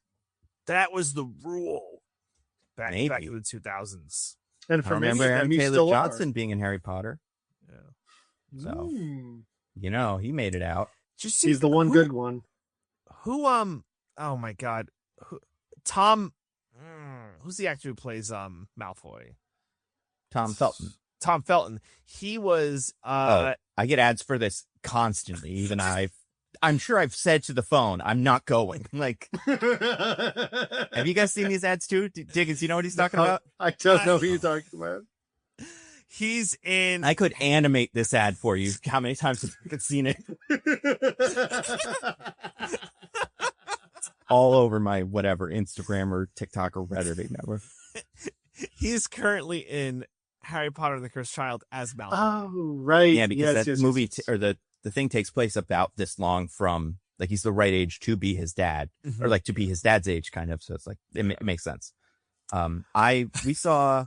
Was I in the theater or in the city for the other? Oh, I was just going in the city on Tuesday to meet a friend, and we walked by the theater that has that packed. So many people for the stage door is huge, and I mean, listen. On one hand, I feel bad for him probably because I'm sure he didn't want to do this. I'm sure his acting, his acting goals weren't do Harry Potter for the rest of my life. Other aspirations, yeah. But on the other hand, it's like maybe do something else. I don't know. But it's a paycheck. It's a fucking paycheck. The Flash didn't pan out, I guess, or whatever else he's known for. He was on the Flash very briefly. Yeah. But yeah, so you're saying it was cooler that he did those. You're also saying it's cooler that he was in Kingsman. You're saying Ray Fiennes doing Kingsman, that was more dignified than this. You're saying he's more dignified when he was in Doolittle as a character named Barry. Ooh, that hurts. But I think he was like a bird though, because the bear was John Cena, right? I think he was the big cat who was going to eat them on that. Oh, you're right. That, or he was the dragon. One of those. Yeah, he's someone that shows up later in the game. That one really hurts. Doolittle is quite a damning piece of work there. I mean, I'm looking at some of his roles recently. I mean, he was in Spectre. We didn't really like that. But he's in the good James Bond that was he's in I guess No Time to Die is pretty good. He was in that. Yeah. But one of the preeminent actors of the modern era. That's all. He's got a great record here. I mean, if you start right after Wrath of the Titans, and because that's also when the Harry Potter movies end. You got Skyfall, Wallace and Gromit, something. Oh man, DJ's Hotel. DJ's gonna think he's debasing himself in the other movie he's in that comes out this year. What? Oh yeah, well that one I'd say maybe you got a case for it. He's playing Coriolanus Snow in the Hunger Games: Sunrise on the Reaping. Yeah. Oh wow. He's middle of that, so not youngest. See his dick, I promise. Unless that movie's going in a whole other direction. I mean, maybe we'll go in a whole other direction too. Maybe we'll see everything. But his in Hail Caesar, remember that? Kubo and the Two Strings. That's Lego Batman. He was in those as Alfred. Really? That was fun. And then, No Time to Die, The Kingsman, The Menu, which I love The Menu. Yeah. Macbeth, although that's not the Macbeth I'm thinking. It's not the one with Denzel. I guess it's a different Macbeth. That's the tragedy of Macbeth. Right. And then Conclave, something called Return, which I haven't seen. And then, he's got two things coming up. He's got this Hungry Games movie and then something called The Beacon. Has he won? He's won an Oscar, right? He must have won for Schindler's List back in the day. Right? He might have won for Schindler's List. I'm not sure. I feel like that would cleaned up. And he had that he has role. never won an Oscar. He has been nominated 3 times. Yeah. Oh, wow. Do you think there's a chance he gets nominated for this? For this? No. I don't think it's crazy. I don't know. I think his performance was pretty exciting. I think he's getting up there. Do I think it's a great performance? Absolutely. Do I think it's getting an Oscar nomination? No. I would like it to. Are we allowed now, because we're almost separated by a year, to say that we were wrong to give Adrian Brody Best Actor for whatever fucking movie he was in that we don't give a shit about anymore? The Brutalist was a great movie. Whatever. Yeah, I think you can give. I don't think Best Actors should be treated that way. Best Pictures, I think, should. Okay. If the Best Picture ages poorly or kind of we all turn on it, then I think that's fine. But with the actor, it's like he was good in it, unless they're bad at it, and then it's like we'll all look back. Yeah, I mean, we should definitely take Brendan Fraser's away for The Whale. Yeah, that's true. Yeah. Oh, that's true. Poor Brendan. Maybe he'll get one for the new movie where he's a Japanese father or something. People seem to like that. It's got an Oscar-y vibe to it. I hope I've heard people say that they think Ralph Fiennes could maybe get an Academy Award nomination next week for Best Supporting for the first one of these for 28 Years Later. I don't think I would love that. Crazy. I don't think that's likely. I would love it. I mean, for nomination, not necessarily win, because like you got a lot of strength in there. You got like Paul Mescal would be like in there. That's also where Benicio del Toro would go if he's getting nominated this year. But I think Stellan Skarsgård for Sentimental Value is in for supporting. Sure. Yeah, that's a really good one. But I think putting him in that wouldn't be crazy, and I honestly kind of hope it would be great for the movie because very rarely is a movie nominated for an Oscar the week the sequel to that movie comes out. I feel like that would get people to see it. And it's just like last year when a Ralph Fiennes movie was up for an award the week that a new Pope was being elected. New Pope yeah. Oh my gosh. But yeah, he seems cool. I like most of his stuff. He's also in a movie from 2011 called Coriolanus, but it's not the President Snow movie. It's about a Roman hero, the actual Coriolanus. It's probably an adaptation of the Shakespeare play. That's so funny. He's played 2 Coriolanuses. Wow. Or he will have. God willing. Thank you. Everything. Hopefully that movie gets released and doesn't get shelved. I don't know who produces those. But the important thing is DJ thinks that Ralph Fiennes has debased himself, while Nando and I think he's elevated himself. I guess we'll just have to go with that. Why don't we spin the wheel for you, Nando? No. Tick, tick, tick, I'll tick, spin the wheel for whoever it lands at. We'll see. Whoever lands right. Yeah, so you don't know ahead of time. Let me spin the wheel. Tick, tick, tick, tick, tick, tick, tick, tick, tick. And oh my gosh, look at that. Nando landed on one of yours. Wow, you're a prophet, DJ. Yeah. So this one, for me, is, I'd say the most important one is, the fuck, France? I'm just kind of asking this question because we learned in the last movie, at least other countries around Europe have this thing together. Like, they do not have zombieism, that technology has evolved the way you would expect, and they have quarantined off this entire island, I would assume, of England. And not clear what's up with Ireland. Yeah, I don't know about Ireland or like Wales or whatever, but yeah, they Wales, all do land connection. It's fucked. Well, I guess, yeah, that's true. But yeah, so all the people that are doing 28 Days Later stuff in these movies, especially the recent ones, are doing it in spite of the fact that the rest of the world has moved on, which, sure, whatever. I think that's what you would do. Maybe I could see a version of that. But then it's like, so Kelson comes up with a cure for zombieism here, or at least something. And it's not that complicated, right? Like, it's giving them a drug that you would give someone having a psychiatric episode. Like, yeah, that's... Yeah, it's sedate them, give them antipsychotics. It's pretty simple, honestly. My only, out for him here is maybe this only works on alphas, and alphas seem like a new thing, so maybe if you had tried this in 2010 or whatever, it wouldn't have worked. But, I don't know, man. The rest of the world, have you figured this out? And if you know, are you just well, we can't tell people because then we have to let them hang out. They go back into society, and that's bad. Because what happens if you cure all the zombies in this world? That's a good question. Their brains are all fucked because of all the shit that's happened to them, and I'm sure their bodies are a disaster. But then do you let them go to Times Square, check out the Applebee's, or are they in a little? Do they have to live here forever? Bubble them up, yeah. But send them stuff like Xboxes to pass the time. Are they still infectious? Also, is the question. That is a good question. Yeah. I'm going to assume. Well, Samson got fucked up in the train car. He got bit and stuff, and seemed. Well, yeah, but he's already infected though, right? Yeah. It doesn't matter if they bite him because he already has the disease. He just has taken drugs to counteract. Right. That's a good point. So if you if you're a zombie or infected or whatever in this, and you get your like lucidity back, you're still a zombie unless they can take out all your blood, like with the fucking, you know, that rich guy who checks out how many times his son masturbates. Not masturbates. What's that guy's deal? No. You think you're conflating two different guys.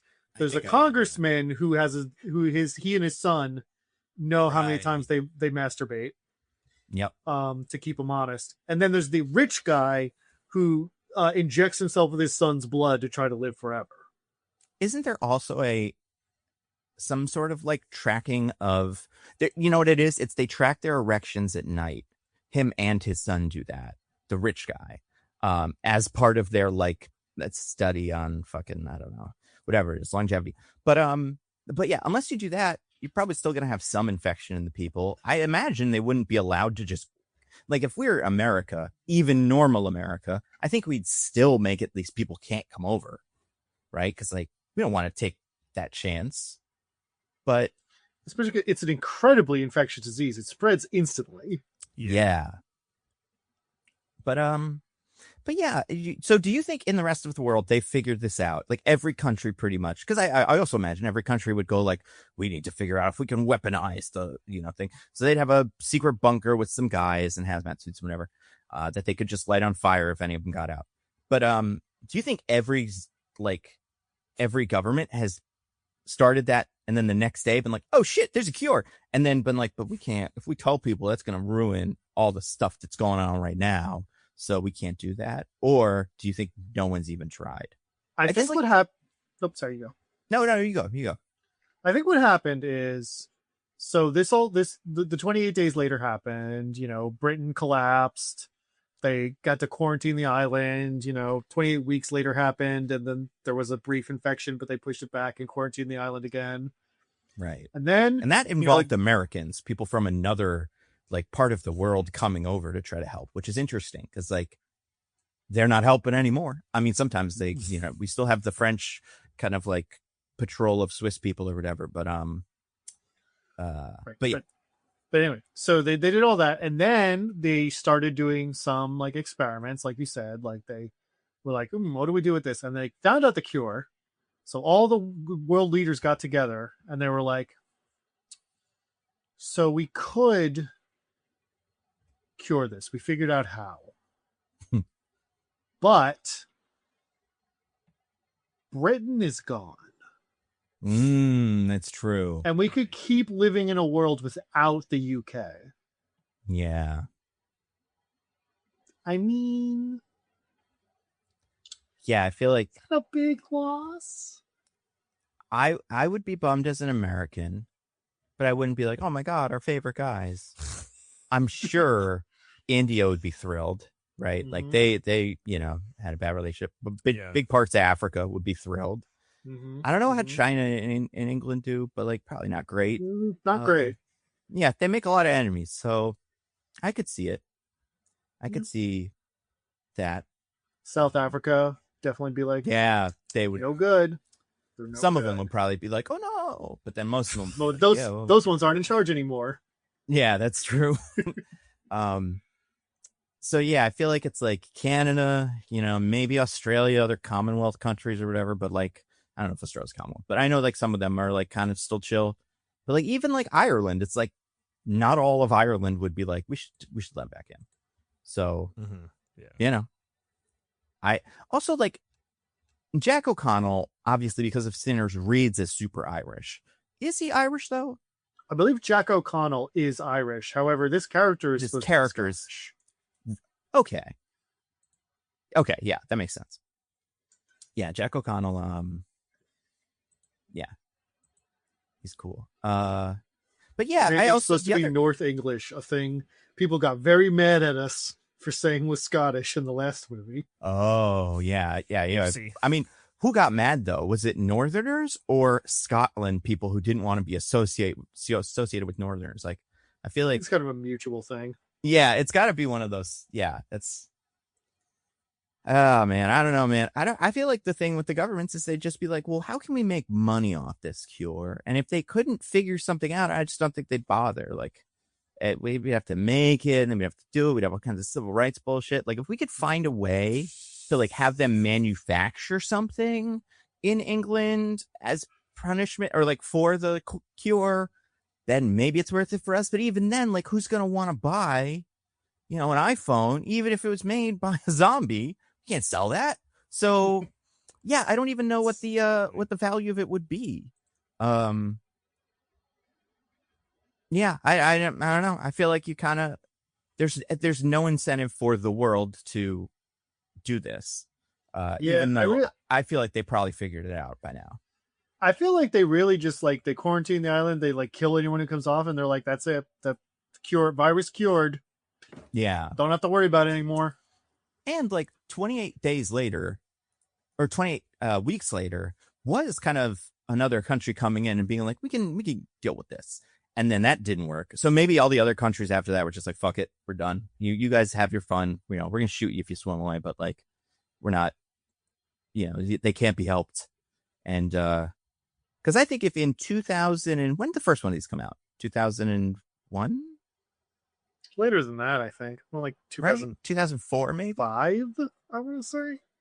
Yeah, but like if in that time there was a zombie style outbreak, and then within that 2002. Okay, so this would be an election year. So then the president sends some guys over to try to help, and then they all get killed. I feel like the platform forever would be, we're not touching zombie stuff anymore, because it would be so toxic. So yeah, zombies, no more zombies. Yeah, and then I get it. My other question is, how much do you think people know about the zombies? Do you like? Does your average person know that an alpha zombie is a thing? That's a good question, right? But do they? I could see if I existed in this world, I would want to send one of the Attenboroughs, whichever one it is, in there with the camera to just get a feel for what's going on. Like I'd be interested in a documentary about the zombies because it's so interesting. But I do find the idea of living in a world where everyone's just kind of like, oh yeah, the UK is just like a quarantine island of zombies, whatever. It's just kind of like a fact of life that no one cares about anymore. It's kind of interesting. That's what other countries do now with us, probably, right? They're just like, don't go over there. It's not a good place to be right now. And good for them. But yeah, I feel like we have so many, like, in America, I don't even know what you call them, but like people that explore like theme parks and like radioactive places and stuff and try to film them. Right. But, like, there's a name for that. Those. Is it? I know. Urban Explorers, maybe. Yeah. You would get that for this if they could manage it. And then I think people would watch those videos. I'd watch it, just to see what's up. And well, it sounds like from the first movie, there's very strict laws that if you ever set foot on Britain, like you'll be executed if you come back. That's true. Yeah, that's a good point. Yeah. Still, for the views, content, you got to do it. So I feel like one of those. Got to do it for the Vine. Yeah. But yeah, so that's all mine. All right, so I'm gonna spin that record wheel one more time. I mean, maybe I'll spin more. Who knows? It's up to the wheel. But I'll spin it and tick, tick, tick, tick, tick, tick, tick, tick, tick. Ooh, it landed on Diggins. One of Diggins is. What is this one? I got one here that just says lip sync for your life. Oh, yeah. Do you know what you're referencing, Diggins? I know I'm referencing Drag Race, yes. Okay. Yeah. I want you to know Okay. That's good. Mm-hmm. I think it's an appropriate reference, given everything. So I want to talk about the scene where Ralph Fiennes pretends to be the devil. Love this. Mm-hmm. You also so will this again, but I love you. This is towards the end, where Nando summary was like, they bring all the Jimmys show up to the Bone Temple after him and Jimmy Prime have had a word. Yeah. And he does this whole big performance to like convince them that he really is the devil. But Nando didn't go into the details of it because his summary was trying to go fast. And I want to talk about how insane it is that this random dude living out in the middle of nowhere making an ossuary had the ability to put together this whole stage show. A production. In a day. in a day. Yeah. So he like puts a bunch of candles all over all the bone structures in his home so that they look spooky at night. Ooh. Mm-hmm. And then he like rigs up the sound system to play Iron Maiden. Yeah. While he like lurks in the background and does like weird spooky gesticulating as he like walks herky jerky between the bone columns until he comes into view. And then like takes a torch, lights a flame circle around the center of the thing, and then just starts dancing and literally like singing and lip syncing to the Iron Maiden song that is playing. And he's, by the way, made himself up. He's got like eyeshadow, like all like a big splotches on his eyes, and like a like makeup all on, besides like the iodine to make his skin, like orange. He's got like a shirt on, but it's like kind of like some like sleeveless vest thing or something. He's got a very Goth Kid Goes to the Beach look to him. He's got the big giant pants. He got some kind of devil costume that he just had, I guess. And then he just starts like the Patch Adams, but of devils instead of clowns. He dresses up like the devil and goes to give the kids medicine. Yeah, because he dances around. He blows drugs in their face, I guess, to make them sort of hallucinate a little, or like be a little zooted. Like, this man goes all out on convincing these kids that he's the devil. Like, and he not only planned and set this all up, but like thought of all of this in a day. Yeah. Do you think ever since he started building the Bone Temple, he was like, man, I bet I could convince some people I'm the devil. Yeah. Just waiting when Jimmy's like, I thought you were old Nick. It's like, whoa. I have been waiting 28 years for someone to say that to me. Yeah, I mean, Finally. I feel like if anything, that would be like a good security situation. If someone tries to rob you, you come out as the devil and then they kind of run away. I'm pretty impressed with the speaker system existing because I get why he would have a record player. And I imagine that record player maybe has a small speaker inside of it or something. But the idea that he can rig up different, like, I don't know, amps or whatever to like get this thing going so that it sounds like it's coming from everywhere is pretty wild. Also, but he does have a hand crank. We see him, crank some stuff before to turn it on. So you alluded to this, Nando, but it's a maybe not quite a gamble, but banking on that hope that these kids have never heard music before. Yeah. So like Erin Kellyman is the only one who I can recognize as like an actor. I would say she's probably over 28 right now in her life. Okay. But I could see her being born post-zombieism. I don't remember if she says that in the thing. But like, if that's the case, probably hasn't heard music, right? Or like, I don't know. Some of these settlements probably have some stuff, right? Right. Like, especially in the early years while stuff was going on, right? Maybe in the 5 years later time frame, She certainly hasn't regularly listened to produced music, right? Yeah. Right. Yeah. She definitely hasn't seen this either. Like the like speaker system, surround sound probably is new. Yeah, I guess that's all fine. I mean, I guess like they're so bought in to like, yep, we're gonna meet Satan, right? And Jimmy like sets the stage, right? Right. Talk to this, right? It's like don't talk to him, blah blah blah.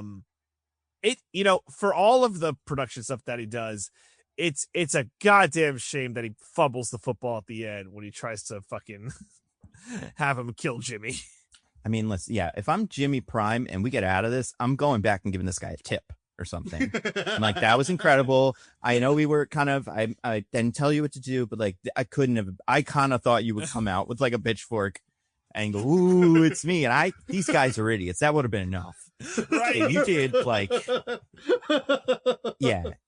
you did something that, can we take this on the road? Like, I think we should just kill those two and then we'll do this. And that'd be so cool. Maybe they'll let us off the island. Just be like, what? Yeah. The devil's on the island. Oh shit. Yeah. That wasn't him. Yeah. It is a shame that he realized that Spike was there and was like, I don't know why he didn't. It's a shame that he killed Jimmy Prime and fucked it all up. But otherwise, it's a shame that he ended the mass murderer's career. Mm-hmm. Could have done so many more mass murders. Well, Yeah. Why did it? Was this plan always for Jimmy to die? Because it seemed like he only realized that when he saw it was Spike there. I think it was, like Nando said in his summary, a combination of realizing Spike was there and suddenly being like, oh shit, these are like people. Yeah. And Jimmy lays it on really thick about how many cool murders he's going to do. And he's like, I don't love that. Yeah. Because I do feel like Jimmy, you get a sense that like him and Jimmy have a kind of rehearsed bit, but Jimmy, because it's going so well, and maybe just because he wants some attention, is like, I gotta upstage him a little bit. So like I'm gonna throw some more skinnings and stuff into the thing because that'll make him feel bad. So that's fair. Flew too close to the sun, as they say. Yeah. Hubris. Great production though. Great production. Oh, yeah. Hell of a way to go. Astounding. Momentum. If you wanted to kill Jimmy and you were him, you could totally do that. I was thinking that too. Like, I think if he had just stayed further away from Jimmy, because Jimmy kind of just stabbed him. Yeah. If he had just walked further away and been like, yes, kill him, I think he could have gotten them to do it. Yeah, it's probably game over. Yeah. I'm thinking before that. Yeah. Blowing drugs in their face. I'm like, you blow some interesting drugs in his face specifically, and then he passes out, has a seizure or something. Some of the, and it's, he's not worthy, kill him. Yeah. But I mean, I think partially Ray finds like Kelson was like, I want to get through the whole routine though. Like I'd have to seen this for a while. Yeah. I planned the whole thing, right? Yeah.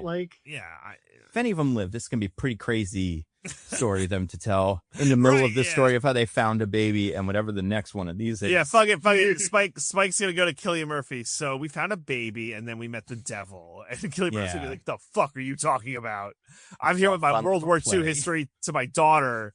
This is very important. Get out of here with your mysticism. You found a baby. And we didn't find a baby. We found a pregnant woman, helped her deliver the baby, but she was a Zambo, so then we had to kill her. Right, exactly. Mm-hmm. In that moment, though, I am curious if you're Spike. Mm-hmm. Do you take the mask off?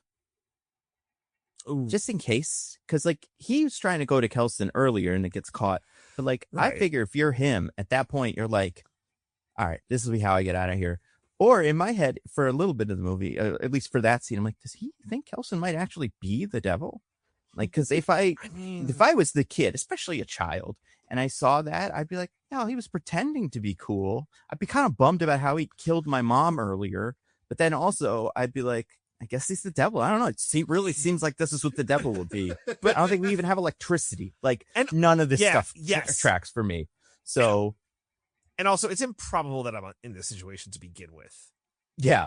I should have been dead in the original duel. The fact that I killed that guy the way I did, borderline miracle. I think the other thing I would say if I was a little Spike is now that I think about it, last time I talked to people about this guy, they were like, hey, there's this crazy evil guy that lives on the other side of the forest who has a big temple of bones that burns all the bodies. Maybe everybody's right but me. Maybe he did fool me once, but then everybody else is like, that is the devil, though. Don't hang out with him. And that would be where I figure this ends up. But I feel like he probably didn't think he was the devil, but I'm pretty sure he knew that it was just a bit. This was This is what he's been waiting his whole life to do. Mm-hmm. To your question, Nando, I think he took the mask off. I think right? Yeah, and he'd be like, "Oh shit, you." Yeah, but I mean, I guess in that moment you're like, but then he'll kill him, and that'd be a bummer because I like that guy. I think the real question is, do you think RuPaul would let Kelson stay on the show after this performance? Oh, absolutely. Yeah, oh my God. It's a Shantae you stay for sure. Mm-hmm. Because for Jimmy, it's sashay away. Yeah. That's what it is. I see. And I think besides the makeup and the actual, the dressing up part of it that he also did very well. The athleticism, the presentation, he's climbing around. I feel like that's very exciting. And then the part where he pretends to be the devil and just does Ralph Fiennes from a lot of the other movies he's in, from the fucking Hunger Games movie, probably. He's really good at that. So I think I'd be like, wow, not only should this guy cure all the zombies, but he should get a job as an actor when we're done with this. Like, I think we can maybe get a special permit so they can make those Harry Potter books we can all read into movies with him, because he'd be incredible. He'd be so good. He'd be so good. That's funny. Yeah, and luckily we never found out anything about the other person that made them, so they're still cool. Much like Jimmy Savile. Yeah, let's just Jimmy Savile. The Joe clan or whatever is going to show up in the next movie. Oh, no. Oh my god. So yeah, I think they would do great on Drag Race. I don't know how it would compare to like a Drag Race star that wins, but I think they definitely survive makes a week an elimination. Yeah. Yeah. Right. Might have a problem with the design challenges, but yeah. Yeah, when you have to do Not Devil, I don't know how much range he has. Good point. But, good point. You know, a week is enough to get you enough Instagram followers to start doing that professionally, and that's so he'll be okay in that regard. Mm-hmm. All right. Well, why don't I go ahead and spin this record wheel once again? So I'll just do a little tick, tick, tick, tick, tick, tick, tick, tick, tick, tick. DJ, landed on one of yours. This is a very brief one. I was going to have one about, I think the one that might have landed on you might have landed on me, or was what I wanted, but I haven't. Sometimes the wheel does that. It does that, yeah. Did you have a name for it? It was, let me read it verbatim what I wrote. Oh yeah. When you're forced to fool the village idiots. But I like yours better. No, but this one is don't push that button. This is when Kessler almost but doesn't euthanize Samson. I just love we're here and yeah, I mean Kessler's like, listen, I don't have enough morphine to keep this going, so I'm gonna do the best I can for you. And he's got the needle in him, and thank goodness Samson like gets that moon out right when he does, because you know, if it's like half a second later, he's fucking dead. Also, like I understand you got to push on the plunger to get that thing in there, but the way the needles work is like the liquid's at the top there. So, you know, a little bit's getting in. Is it okay that a little bit of the death drug is getting in? Like, I feel like for a guy like him, it's probably, you need a lot of it to kill him. Okay. Well, then also, how certain constitution was Kessler? Strong. Sure. How certain was Kessler that this was going to work? I think if he put the full plunger, like the full syringe in, like, that's a lot of toxin. But what is it? What's in there? Presumably whatever it was he used to euthanize Spike's mom. Oh, right. Yeah. I imagine he just did the calculation of like, this is how much morphine it takes to knock him out. This is how much morphine it takes to knock a regular person out. This is how much arsenic it takes to kill a regular person. So we can multiply that by the factor of like whatever. And then that's his amount of arsenic. I'd even top it off with a little extra arsenic just in case, so that we don't get any. I mean, if you're trying to kill someone, there's no harm in overdoing it. That's true. I feel like we're using a lot of the morphine probably for like this and also just for fun. It seems like Kelson, you know, he'll chill out every so often. But it's just I'm probably not using the arsenic that much. So, you know. Did you guys know that a lethal injection that the whatever mixture it was used was just like made by some guy in Oklahoma in like the 50s who was like, I think this will work, and then that's kind of what they rolled with, and it's actually a horrible thing if you look into like how lethal injection works. It's basically an incredibly horrific way to die. Yeah.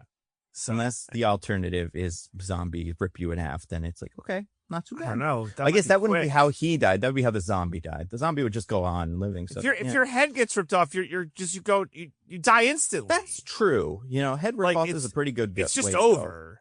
You know, it's probably not painless, but like it's quick.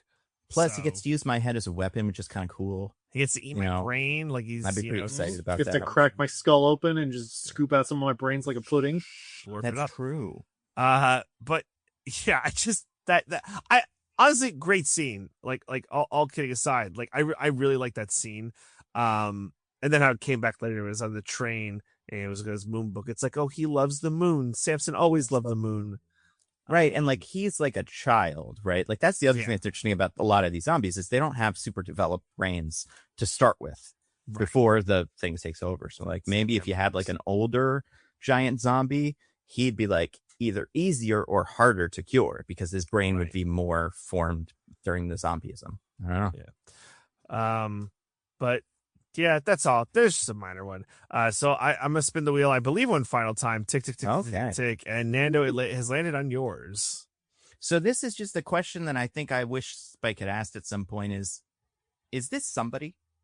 Because no one ever explains Jimmy Savile to Spike, and it's clearly something. I would maybe assume Jack O'Connell is the main one of them. Like, you're a celebrity that everybody used to like on, you know, and Sure. ran around and did something.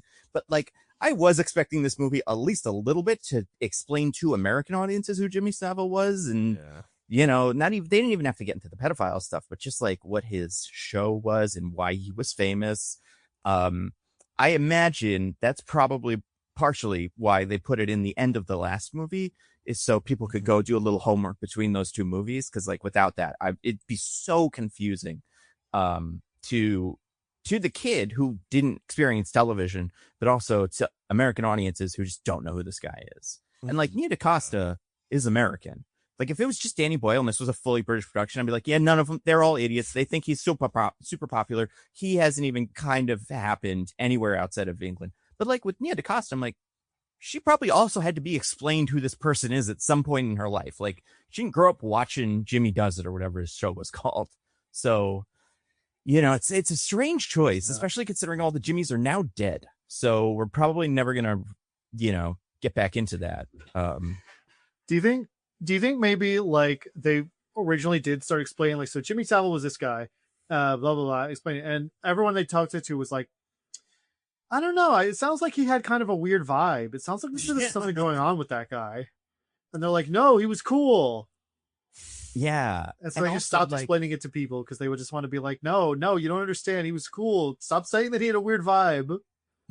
And like, I feel like, I mean, he's probably, if I were Spike, I would definitely explain it to Cillian Murphy after the fact. Like, when I meet him and I'm rescued by him, I'd be like, okay, so like blonde wig, chain, tracksuit. Is that read as anything to you? Is that Jimmy something? And then he'd be like, oh yeah, Jimmy Savile. Is he around?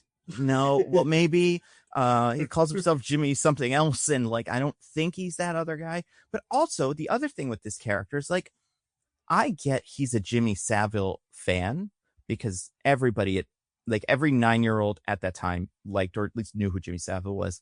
It seems like I wouldn't be shocked if we ever found out that the original script for this had them be the Teletubby gang, because that's clearly what his theming is, right? Like, we see that character talk about the Teletubbies. He's clearly into them as like an idea.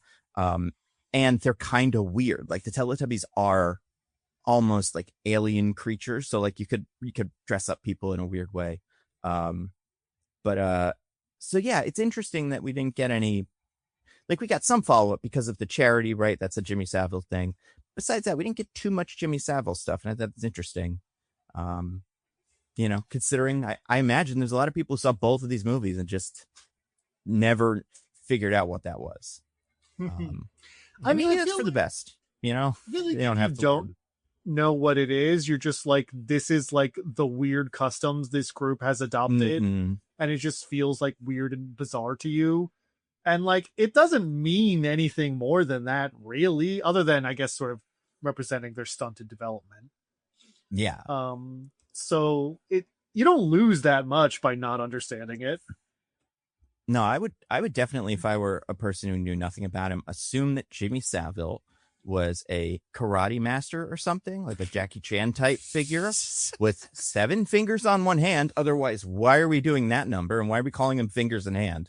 They could be other things. There's other things you can collect. And why is he the son of the devil?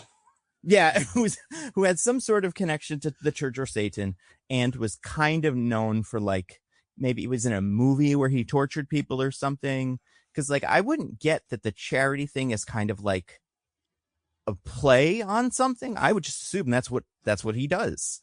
Like, oh yeah, I hope they catch that guy. He was real fucked up, and they should, but not for the reasons that they would expect. But yeah, pretty interesting. I also because Jack O'Connell has that hairstyle, right? Like, he doesn't wear a wig, so that's why I would assume, like, well, that must be him, because none of the rest of these guys have something that looks like him, but he just has that.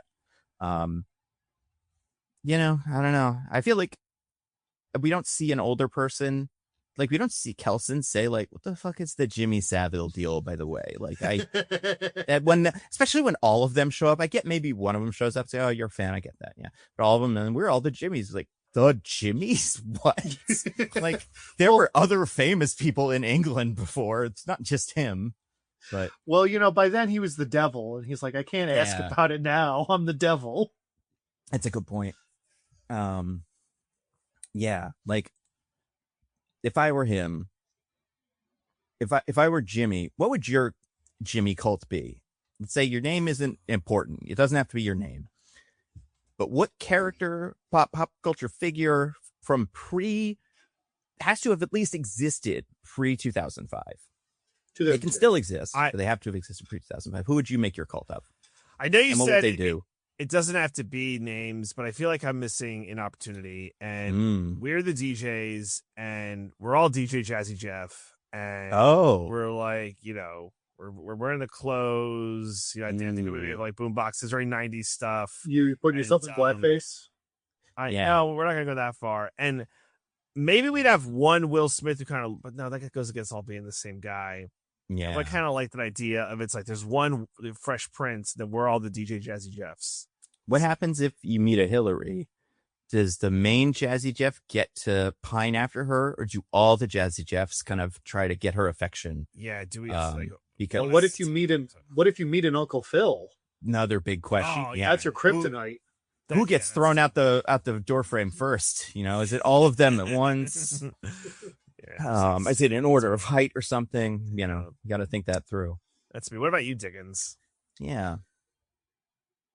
I think if we're going with something I imprinted on as a child that has sort of become my trauma response to the zombie world, really start a Scooby gang. Ooh, that would be fun. Yeah. Would like you, as the leader of the gang, be a Scooby or a Fred or what? I imagine I would cast myself as Fred because he's kind of the leader. And then I would search out for like a Shaggy, a Scooby, a Velma, and a Daphne. That's cool. Maybe a Scrappy when I feel like it. Yeah. Would the Scooby be a dog, or would it be a guy who has the vibe of Scooby-Doo? It's a guy who has to act like a dog. Oh, okay. Can he speak at all? Like, does he have to say like ruh-roh? Like, that's how? Yeah, he has to talk like that. He has to be like ruh-roh, Raggy. Yeah, my foot is hurting. I think I have an infection. Like, it'd be hard to communicate some of the stuff you would need, but I guess it would. I think we would murder them. Yeah. I was gonna say mine, and I guess I think this because of England. Because if I were the Jimmy kid, because I don't know how old we are compared to Jack O'Connell. I imagine he's probably pretty close to our age, which is upsetting because he's famous. But let's see, actually. And it's weird because the 28 years later timeline doesn't follow our timeline exactly. Yeah, it's like 2030 in those movies. Yeah. So it's like slightly later. Let's say, how old is this guy?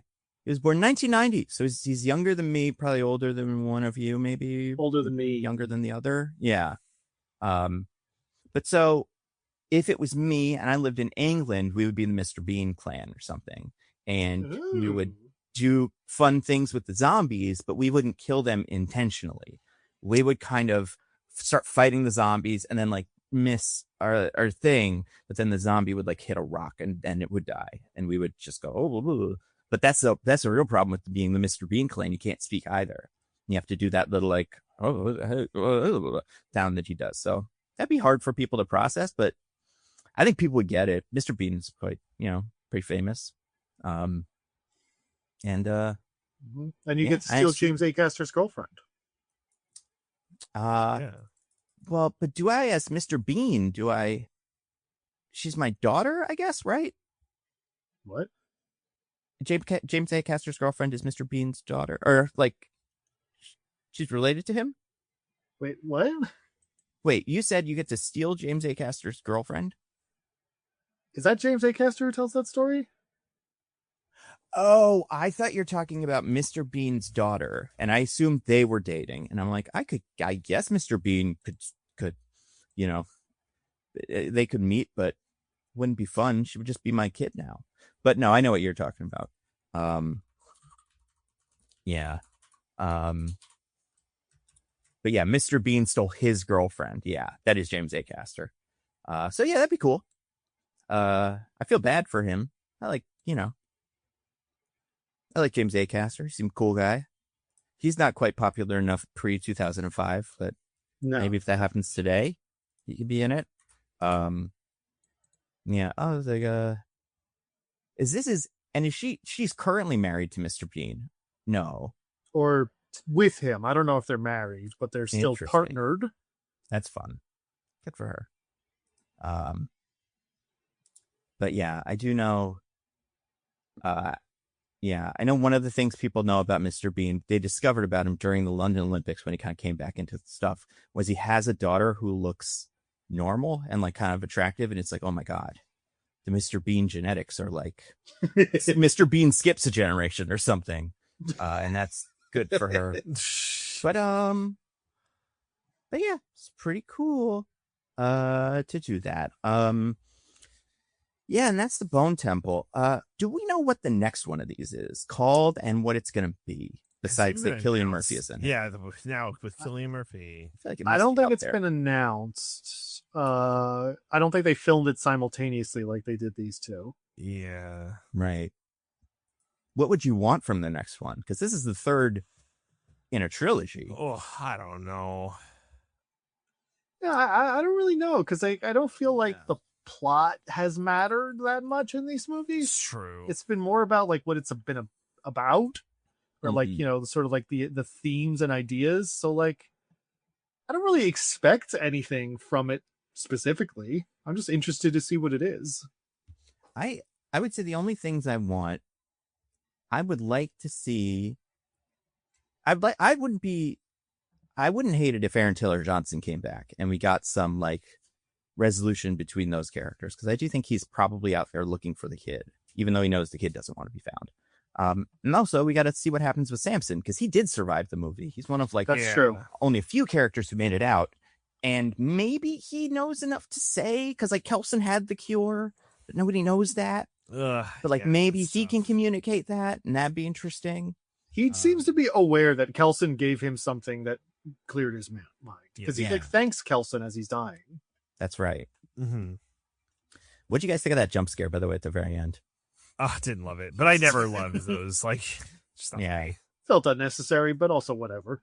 I was okay with it after the fact, because we in that moment were Jimmy Prime, so like he got his little jump scare right before he got his head ripped off or whatever. So that was nice. Right. But yeah, very strange way to end a movie that had like a really solemn kind of contemplative. Yeah. But what are you gonna do? Do we know when the next one comes out?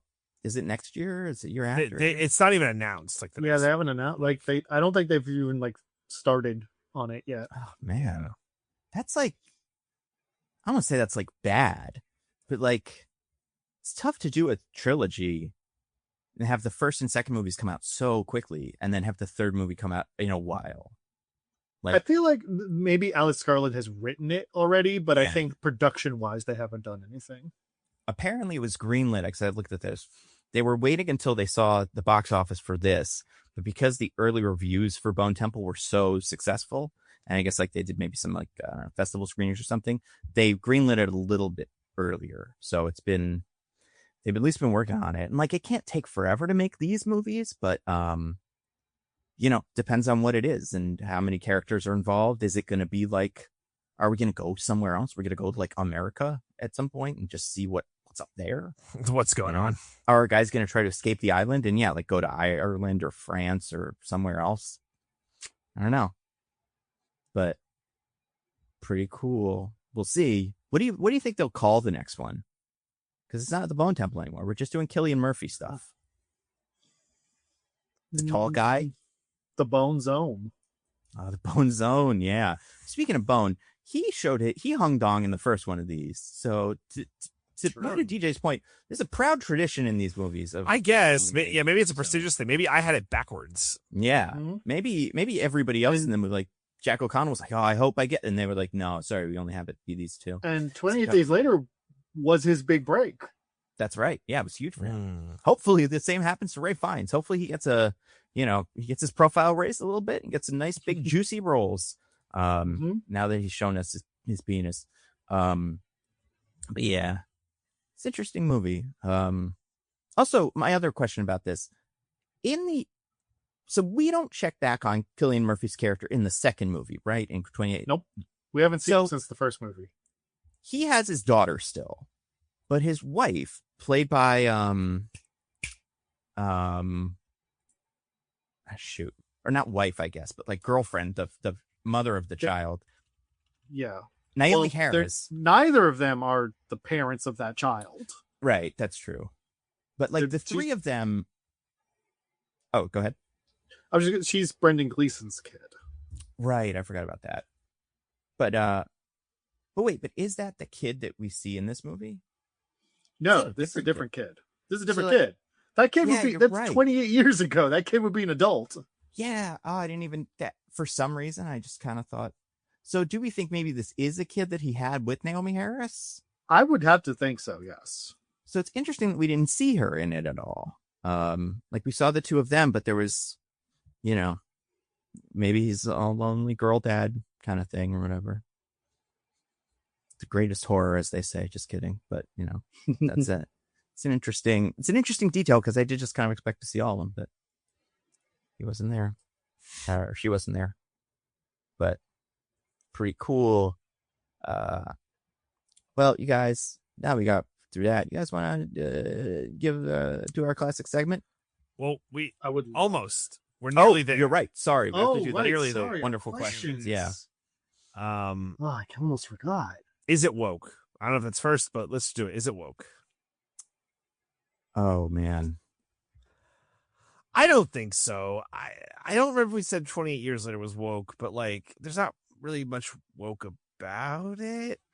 It's not this woke, one, but... I would say, gets more political than, well, not more political, but has a different political kind of like slant than the other ones. Yeah. About religion, you know, an atheist versus Satanist. Atheist wins.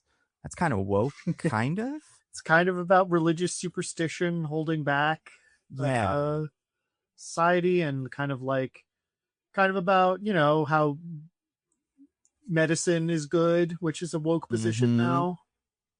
And doing drugs and getting high is cool, which is also pretty woke. Although I would say that spans the spectrum a little bit more. Well, it depends who's allowed to do drugs and get high. Exactly. Who profits off it? Yeah, who owns the dispensers and stuff. He also, Ray Fiennes is like, makes a joke about Andrew Cleese on the line, and it's like, no, you don't owe me anything. I'm NHS. Yeah. So socialized medicine, very woke. Oh, that's true. That was a cute joke. I would say the thing against this movie, or that's also pro wokeness, is this movie was directed by Anita Coster, who directed The Marvels, which is the wokest movie that ever was. Now, because of all the women. Yeah, because of all the women, and because one of them was Brie Larson, and then and one of them wasn't white. Two of them wasn't white. That's even worse. What? You know? I know. And they even let some other non-white people in the movie too. The bad guy. Oh, you know, there's a lot, you know, to unpack about The Marvels and its wokeness, but yeah, this has Anita Costa involved. But then, I mean, this movie's pretty white if we want to get down to that bit of it. True. Like I believe Aaron Kellyman is mixed race, and then the main zombie being the only prominent person of color in the movie, is that woke or is that unwoke? Ooh. You know, maybe there's an argument. I don't know, but it's hard for me to look at a movie made by Anita Costa and not say that it's almost automatically going to be woke. Yeah, that's a fair point. And you know, we'll see. I hope it doesn't go broke. I think my theater was packed. Like, well, not packed, but it was pretty full for a Thursday night. That wasn't the first showing of the night.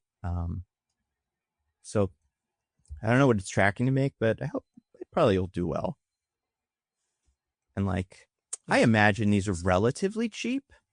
Like the budget for this can't be like more than, I don't know, $50 million feels like it would be a lot.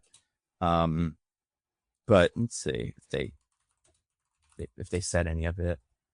Apparently $63 million production budget, even though they were both co-financed by the same thing and were kind of made at the same time. This one's apparently 63 and the last one was 60. So I think it'll do enough business to like justify it being a hit. I mean, 2.1 in previews, that's not bad. So, yeah. And then the other question, could me and Joey beat this one? Yeah. So, first of all, Nando, could you beat the Jimmies? Yeah, for sure. Could I get into the Jimmies? That's the real question. Could I do a good stabbing? That remains to be seen. But once I'm in the Jimmies, could I like cut somebody's skin off? Also, maybe we'll see, I do think once I sense even the littlest kind of hint of division in the ranks, I could take this whole empire down. If I'm in the Kelson situation, I can absolutely I don't know if I can put on that good of a show, but I can kill all the Jimmies in the show. Like, we're not getting to the end of that script. They're all going to die of like poisoning or something from that thing I blow on them and some other stuff that sprays on them or whatever. Like, but then you find out that you killed Spike and you feel pretty bad about that. Whatever. It's zombie apocalypse, things happen. I'll definitely kill main Jimmy. Although, like, yeah, I guess he doesn't know that there's division. That, like, if you killed the main Jimmy, the other ones would kind of go with you on that. But I guess if they think you're the devil. I was going to say, well, you're convincing them that you're the devil. So I imagine you could just be like, I'm the devil. You can't hurt me. And they'd be like, damn, he's right.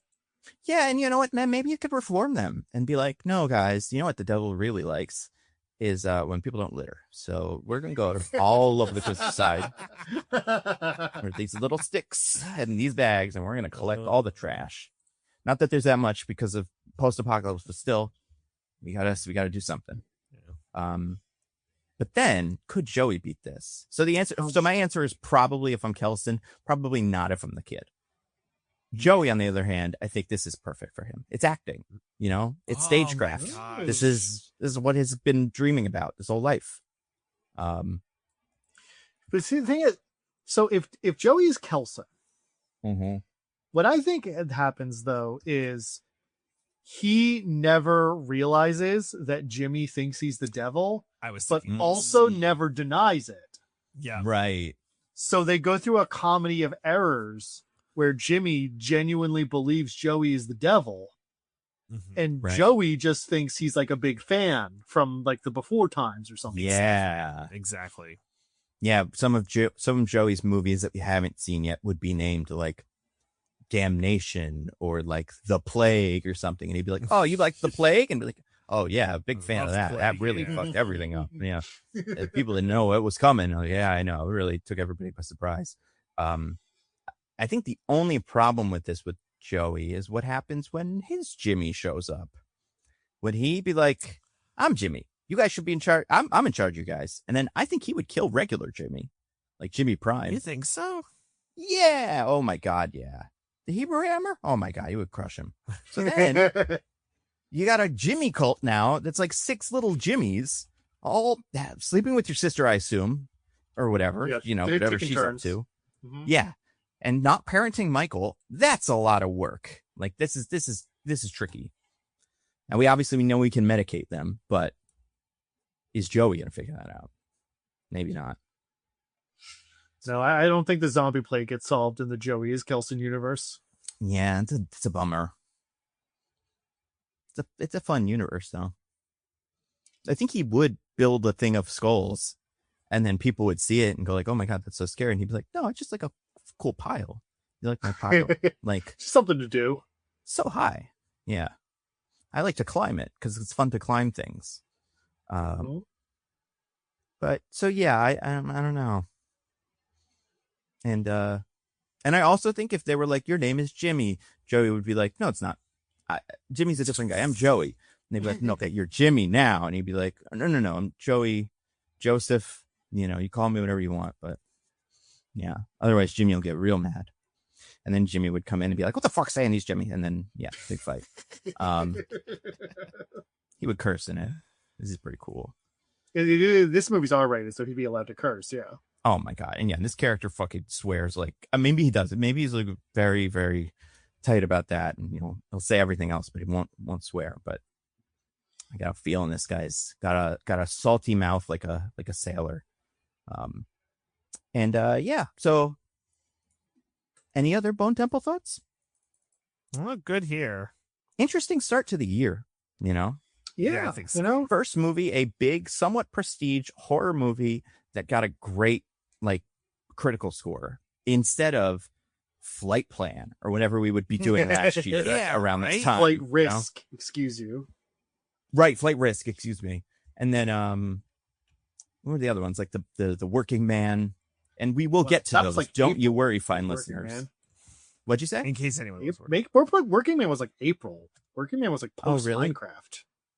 You're right. Was Beekeeper like a February or January? Beekeeper was a January, but that was 2 years ago. Okay, yeah, I kind of assumed Working Man was the same, but you're right. It was a different time. But don't worry, Nando, because a big pod movie's on the horizon. Mm-hmm. One of the most something important. We've been looking forward to. I cannot wait. But yeah, so do you want to recommend some things to some fine people? Let's do it. I would love DJ, what do you got to recommend? I a light rec, but still very much worthwhile. I would like to recommend a game that came out recently, but is a remake. Final Fantasy Tactics, the Ivalice Chronicles. And the last part is just a way for Nintendo to say, hey, we're re-releasing Final Fantasy Tactics for the Switch 2. It's a game that originally came out in 1997. I played it in the first re-release, which came out in 2007. I want to say for the DS, if I have my consoles roughly lined up there. And that was Final Fantasy Tactics War of the Lion. I'm a big tactics game guy. It's legitimately one of my favorite tactics games, handheld games. I mean, nice thing about the Switch, you can play it on your TV, which I certainly like. And like all they did, they just, updated the voice acting, did more animations, right? All the things for re-release. Still a worthwhile endeavor, in my opinion. I realize Nintendo is just at this point, grifting. That's not grifting. I really gotta correct you at this point. Not a Nintendo game. That's true. What do you mean? It's a Square game. Yeah. Okay, but like a Square game for Nintendo, whatever. It's also on Steam, DJ. It's not a Nintendo game. It's just on Switch. Well, with the Final Fantasy games, where did they? Oh yeah, were they PlayStation games usually? Right? Yeah. Well, yes. Yeah. Well, some of them. Well, yeah. Once Final Fantasy VII, they switched to being PlayStation games. That's right. Okay. Yeah, because they were. They were on like the Super Nintendo and such. Yeah. Yeah. Okay. Yeah. Sorry. So not a Nintendo game, but it's great on your Switch. I was gonna say, yeah, the handheld version of this is probably exactly what you want. Like, have you played it on the big screen? I have. Oh, nice. This is good. Yeah, it scales pretty well.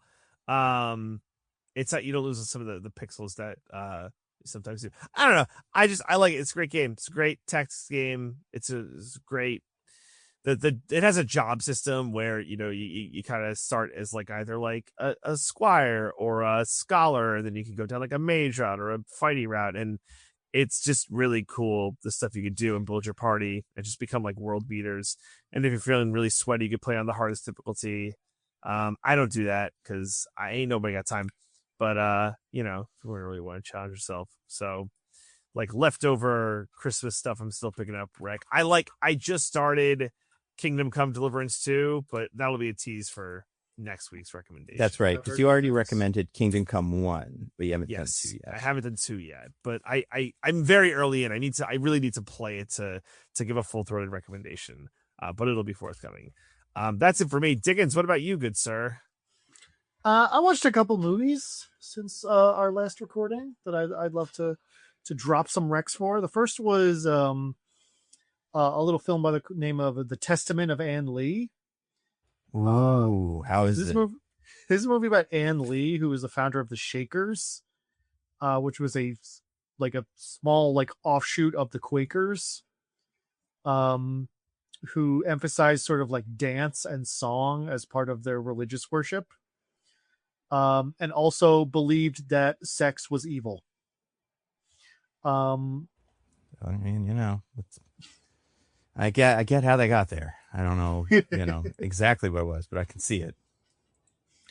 Right. So it's a very strange movie. It's like kind of a musical, but like the music is just like shaker hymns, and like the choreography and the dance to them is just like this very kind of spontaneous, kind of like movement based sort of, like the way the Shakers would actually worship, which is not like this big choreographed, like what we would think of as dancing. But is like, I mean, it is choreographed because it's a movie, obviously. There's like a very intentionality to it, but like it's designed to look kind of like very spontaneous and sort of like, you ever seen a thing when someone's like moved by the Holy Spirit and they're like, it's like that. Happens to me every day, so I know it. Yeah. I mean, I don't know what it looks like, but people tell me what it's happened to. Yeah. Mm-hmm. So it's a movie that it's like kind of a biopic about Ann Lee, but it tries to represents like the ecstasy and like the feeling of like that you have received revelations from God in this very like heightened kind of way that's supposed to like sort of emulate the actual like way that these people felt more than like the literal truth of what was happening. It's a very strange movie, and it's like very kind of, as far as like plot goes, it feels like it's kind of aimless and meandering. But it's really, it's very much like a vibes based movie. It's about that feeling, about like sort of the way the movie tries to make you feel like one of these people, and like the way that it's interesting because it like, I think it does a good job of showcasing that there is something sort of beautiful in like the intensity and like purity of their belief, and like that they truly felt like they were receiving visions from God, and like that they believed in the righteousness of their own like cause and everything, that there is something sort of like admirable in that, while also emphasizing that there are a bunch of giant weirdos that everyone thought were off-putting and strange. How does the real church feel about it? Like if they came out, there are two Shakers oh shit in the entire world right now, so they get cameos. I would at least want a cameo if I was one of them. I don't know if they do. The point is, it was never a very large sect, and it's certainly dwindled over time, because again, they think sex is evil. So if you become a Shaker, you're supposed to never have sex again. Hard to propagate. I would watch it, but only if it had somebody from Madame Web in it. Does it have everybody from Madame Web in it? Well, Nando, you are in luck. Which one of it from Madame Web? Can't even remember what that character was called. Well, it stars Amanda Seyfried as Anne. That's right. Oh, she's cool. Not in Madame Web though. Although maybe she would have fixed it. Maybe someday she can be a Madame Web. Maybe someday. Oh wait, sorry. This person is not in Madame Web. Excuse me. They're in Kraven the Hunter. Is the one that I was thinking about. Oh, okay. Yeah. Sorry, I guess I misunderstood. I'm sorry. I totally forgot that this guy wasn't in Madame Web. I'm thinking of Christopher Abbott. Remember him? Oh yeah, like the foreigner, the guy that would count to 10 or something. Mm-hmm. It does also have movies, and then that. It also has Lewis Pullman, the Sentry. The Sentry. He plays Ann Lee's brother, who she had a very close relationship with, and Tim Blake Nelson. The leader. Oh my god. The leader. Remember that? Remember that. How could I probabilities? Forget? Yeah. Baby. But yeah, so I like that movie. It's definitely not for everybody. So if what I described to you sounds like pretentious and boring, that is probably what you will think of it. But if it sounds interesting, then you might enjoy it. I would see it in theaters if you can, because I feel like getting immersed in it is like a big part of the experience. Makes sense. Anyway, another movie I saw was Sentimental Value, Which I mentioned earlier. Okay. The movie by I'm not quite sure how to say this in German. It's like Joachim Trier. You probably nailed it.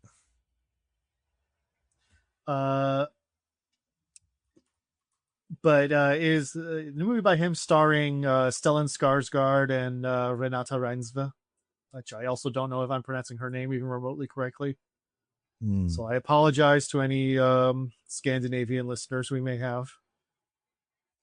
But it's about Stellan Skarsgård is a director, and he like a celebrated indie director, but who hasn't made anything in a while.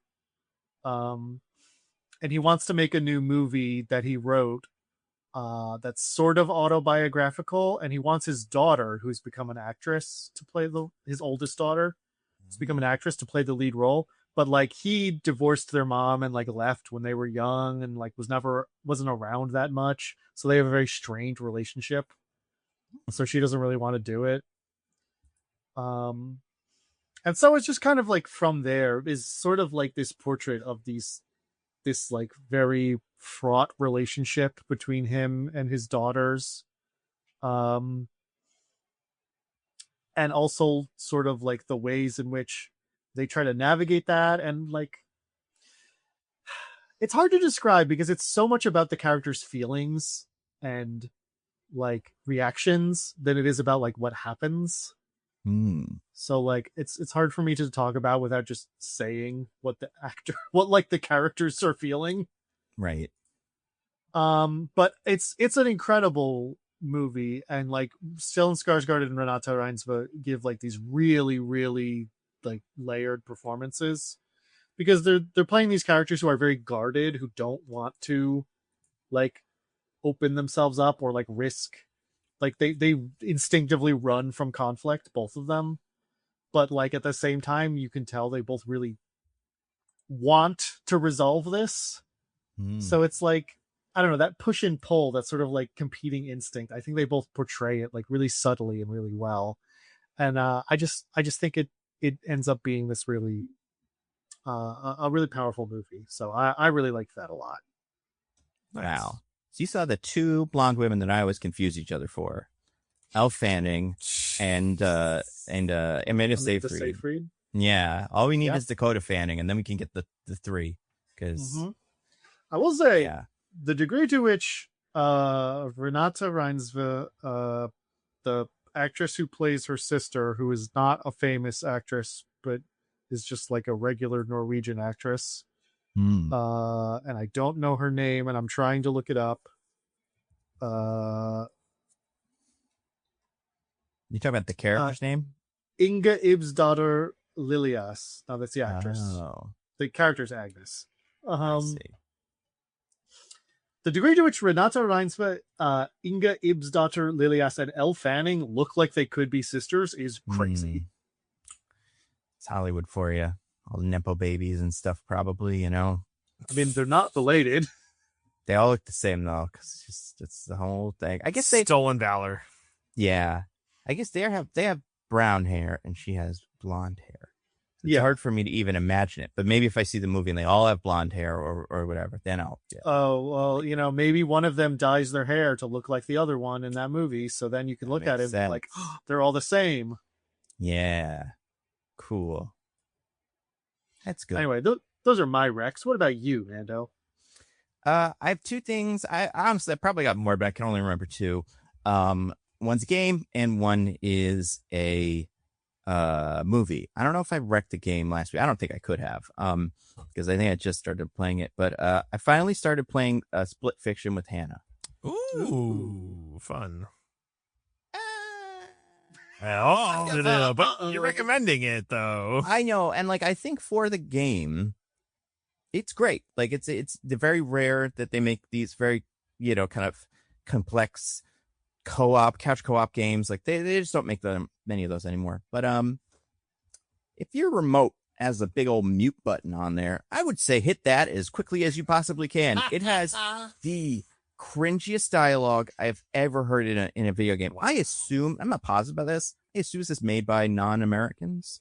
and like maybe not native English speakers. So no, because it takes two people, the same studio. Yeah, they're a British studio, but oh my god. yeah, Then get it together, you guys. There's a whole because these characters bicker, which is what they did in the other game. Yeah. It was annoying in the other game, but they were parents, so it was like kind of Swedish. Okay, now it totally makes sense. Because they bicker in the game because in It Takes Two, it's a divorcing couple who gets turned into dolls, and then they have to go through all their marriage and whatever. And they're all like, "You never cleaned up the litter box," and he's, "Oh, you never sucked my dick." I don't know what he said. It's been a while. Wow, nice. You guys play that version? Oh man, yeah. It's buried in the settings, but it's there. This game, you're two writers who are both contacted and kind of recruited by a company to, I don't know, make a video game using technology that they don't seem to have ever seen before that turns you into the story, but accidentally one of them goes into the other one's pod. So then they have to be in the same world, but it kind of shifts between different genres because one of them is sci-fi and one of them is fantasy. And then there's an overall or an overarching plot where it's like the company's bad because it's, it is what it is. They're basically doing what they do in one of the Assassin's Creed games, right? Like there's an evil video game company that uses your memories to make video games or something. Yeah. That's what Abstergo is. But this game, and I really again, very, very well made, but just the characters just walking around going, "I don't like sci-fi. I like fantasy. You like fantasy? Fantasy sucks. Sci-fi's cool." If you gave this to, and maybe this all works in Swedish, if you gave this to a clever American writer, someone from Veep or something, you could get a really funny game out of this with characters just kind of taking shots at each other, also taking shots at the problems in the stories they're in with you gotta be kidding me, we're doing this again. But it's just so surface level that I couldn't do it. And wow, we're gonna finish it, I'm sure, but man, the dialogue in that is rough. This is a recommendation, folks. I know, I've heard. Well, and I played it, and then I saw, I went to see reviews because I didn't read any reviews because I was like, well, I don't want to get spoiled for me. So I'm going to play this game eventually. And a lot of the reviews were like, this dialogue is insane. I'd like this game, but I just cannot listen to it. And I think it's interesting. I'm definitely not alone in this. You finished it, right, DJ? Oh no, I started it but never finished it. So I know the maybe this is why. Yeah. Diggins, have you played it at all? Have you watched anybody played it? No, I haven't played. I don't. I live alone, so I can't play these sorts of games. That's a good point. You could play it you could pick up the controller and put the other one down and pick up the other controller. Play it with your feet, maybe. I don't know. It'd be tough, but people could do it. Anyway, Split Fiction, you can play it. It's fine. It's fun, but yeah, just get over the dialogue. The other thing was a movie I watched that just came to VOD this week, I think. I had my eye on it when it came out, but it had a incredibly short theatrical run. And it kind of didn't make a huge splash. The reviews were pretty positive. And I was more or less on board based on the creator alone, the person behind the scenes. But the premise for the movie is fun too. But I finally watched a movie called Dust Bunny. Have you guys heard of this? I haven't. I've heard of it. Came out the end of last year. It's by Brian Fuller, who is the guy that made Pushing Daisies and The Hannibal Show. And this is right in the middle of those two because Mads Mikkelsen is in this, plays a hitman in a kind of goofy world. It's somewhat realistic, but it's got a Wes Anderson-iness to it. And he lives across this hall in an apartment from a little girl who parents go missing. The little girl thinks monsters ate them. He thinks that maybe he led killers to her or kidnappers to her or something because of her proximity to him, and he's this high profile guy. So he kind of is recruited by her to kill the monster, but also he spends the movie trying to figure out like what's actually going on. That's really all you need. There's other famous people in it. I don't really know who the kid is, but Mads Mikkelsen is like the main draw. I really liked it. I think this was a really, really fun movie. It's not quite like a Guillermo del Toro movie. And that's not to say the monster element of it, but just like the it's got a lot of strangeness to it, and surreal. Like this world is kind of surreal. But I would say Wes Anderson is close, especially in composition. It's also it's got a lot of good humor. I would say the problem that people might run into is the first at least 20 minutes, no speech. It is just this little girl watching her family. I guess there's a little speech, but like she's kind of watching Mads Mikkelsen and he's doing stuff. But like once they start talking and their dialogue, you know, like their back and forth is great. And she's a very good like version of this kind of Leon the professional kid, because this trope, you know, comes up all the time. But Mads Mikkelsen's just great. Like he's super fun and charming and weird. And like I think most people, I mean, if you enjoyed Pushing Daisies, I think you'll love this. If you enjoyed Hannibal, this isn't exactly like Hannibal, but I still think the charisma of Mads Mikkelsen will get you through it. It's nice and short, and I had a really good time with it. I'm assuming it'll end up on a streamer eventually, and people see it and they'll go like, "Oh my god, this movie's great!" But like I said, it got a really, really, really short theatrical release that they did not advertise very well. So, not surprised it didn't really hit. But yeah, so Dust Bunny is my other one. Oh, and Dust Bunny is because Dust Bunnies, like, you know, are under the bed and stuff, monsters, and that's the connection. But anyway, yeah. So next week, speaking of monsters, speaking of connections, what are we gonna do next week? One of the greatest movies of the year. Is that going to be out by the time we record? Yeah, I think so. Well, I think it comes out a week from today. So I think if we it depends. If we record on like Monday, for example, then maybe we will. You know, we'll see what the schedules are like. I guess there's a chance we could be doing Mercy next week. I can't wait. Boy howdy! And is that at only theaters or is that also Amazon? It's right now. It starts only theaters. It'll be on Amazon in 10 days. Okay. 11. What do we think, guys? Less. 6. 5. 3 hours. The longer. Yeah. I'm honestly surprised it's not both because this is an MGM Amazon co-production kind of thing, like not co-production, but from that studio. You gotta juice the numbers. But yeah, it's getting a theatrical release on the 23rd of January. Yep. And by the way, everybody, IMAX, an option. 3D, also an option. Remember they advertised 3D in this trailer? And like, you want to see what it's like if Chris Pratt was sitting in a room with you, bigger though, much bigger than you, looking at a screen that maybe is also going to be 3D? I don't know. But could I get it 4DX? I mean, it doesn't. Could I really feel like I am Chris Pratt in the seat? Do they lock you in? Like you get the things around your arm and... Yeah.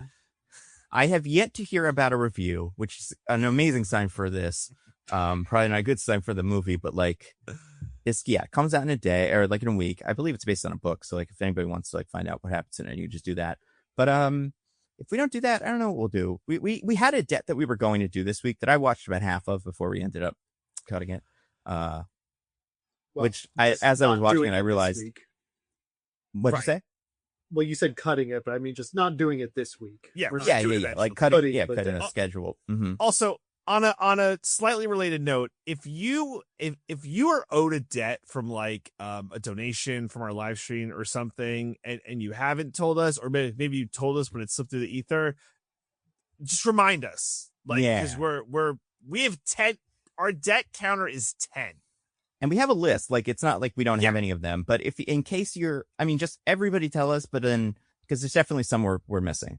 Yeah, and it's just good for us to know. So, yeah, if you want to give us some debt reminders, we promise you won't be bugging us. We should make sure we get all of them, especially for the generous donations. But yeah, we did have one planned, and as we watched it, I'm like, I think I've already seen this. So it'll be fun when we eventually do it.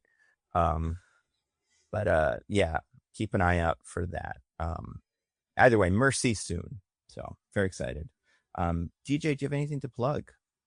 I do. Oh, Roses and Rejections was released. It's a solo 20-minute pod by me that's barely listenable. Oh, and I say like too much when I'm rambling, so that was fun for me. I do a brief recap of the first 3 episodes of Trader season 4. and RuPaul's Drag Race. Yeah, it's pretty bad, but I wanted to let people know that the podcast is indeed alive. So check it out on the Pop Break podcast feed, Roses and Rejections. So that's mine. I've heard pretty good things about the season of The Traitors.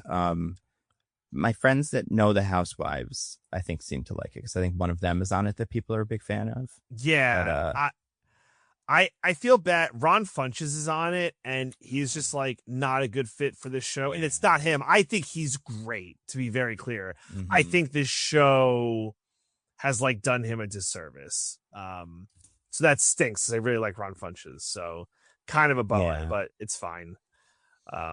So that's it for me. Diggins, you got anything to plug? Nope. What about you, Nando? I've got like videos and stuff. One video, besides doing videos about all the Avengers trailers and stuff, because they're all out. We've seen them all. Everyone's seen them all. They got 1 billion views apparently, altogether. If you count every platform and every person that saw Avatar, I guess. I don't know how they came up with this number, but they did put out a video of that. So I've got those on the Nando Cut. I also put out a video about the Harvey Dent casting on the Nando Cut. That's kind of interesting. What Sebastian Stan might be doing in that movie. And then I did one earlier today that is it's 10 movies that are coming out this year that I'm looking forward to that aren't like Avengers and stuff. And some of them we probably talked about on the pod, but a lot I don't think we have. And I just want to put it out there so that people can see it. And then when I'm proven to be a genius, they go like, wow, what a genius. But if not, well, welcome to call on the YouTube and, roast me and my stupid choices. But yeah, that is on the Nando Cut now. I don't know what else. Oh, I got a video coming out probably soon about like, have either of you guys seen any of the She-Hulk stuff that's been happening? I am not. No. Tatiana Maslany kind of maybe is done with She-Hulk stuff because of Disney and like the Jimmy Kimmel situation, but also maybe it's a joke she's doing. It's one of those times where you make a joke, you're kidding, but it's not a super well-defined joke. So it's like, I think they're mostly kidding, but like if they are really doing it, maybe this is how they say it. I don't know, but it's a weird situation. I want to just kind of got a video about that coming out soon. But yeah, till next week, perhaps Mercy, perhaps something else. I've been at Nando V Movies on Twitter. I'm at Zippy by Day on all of this stuff. I'm at C Diggins exclusively on Bluesky. Goodbye, everybody. Goodbye. See ya. Bye. Love you.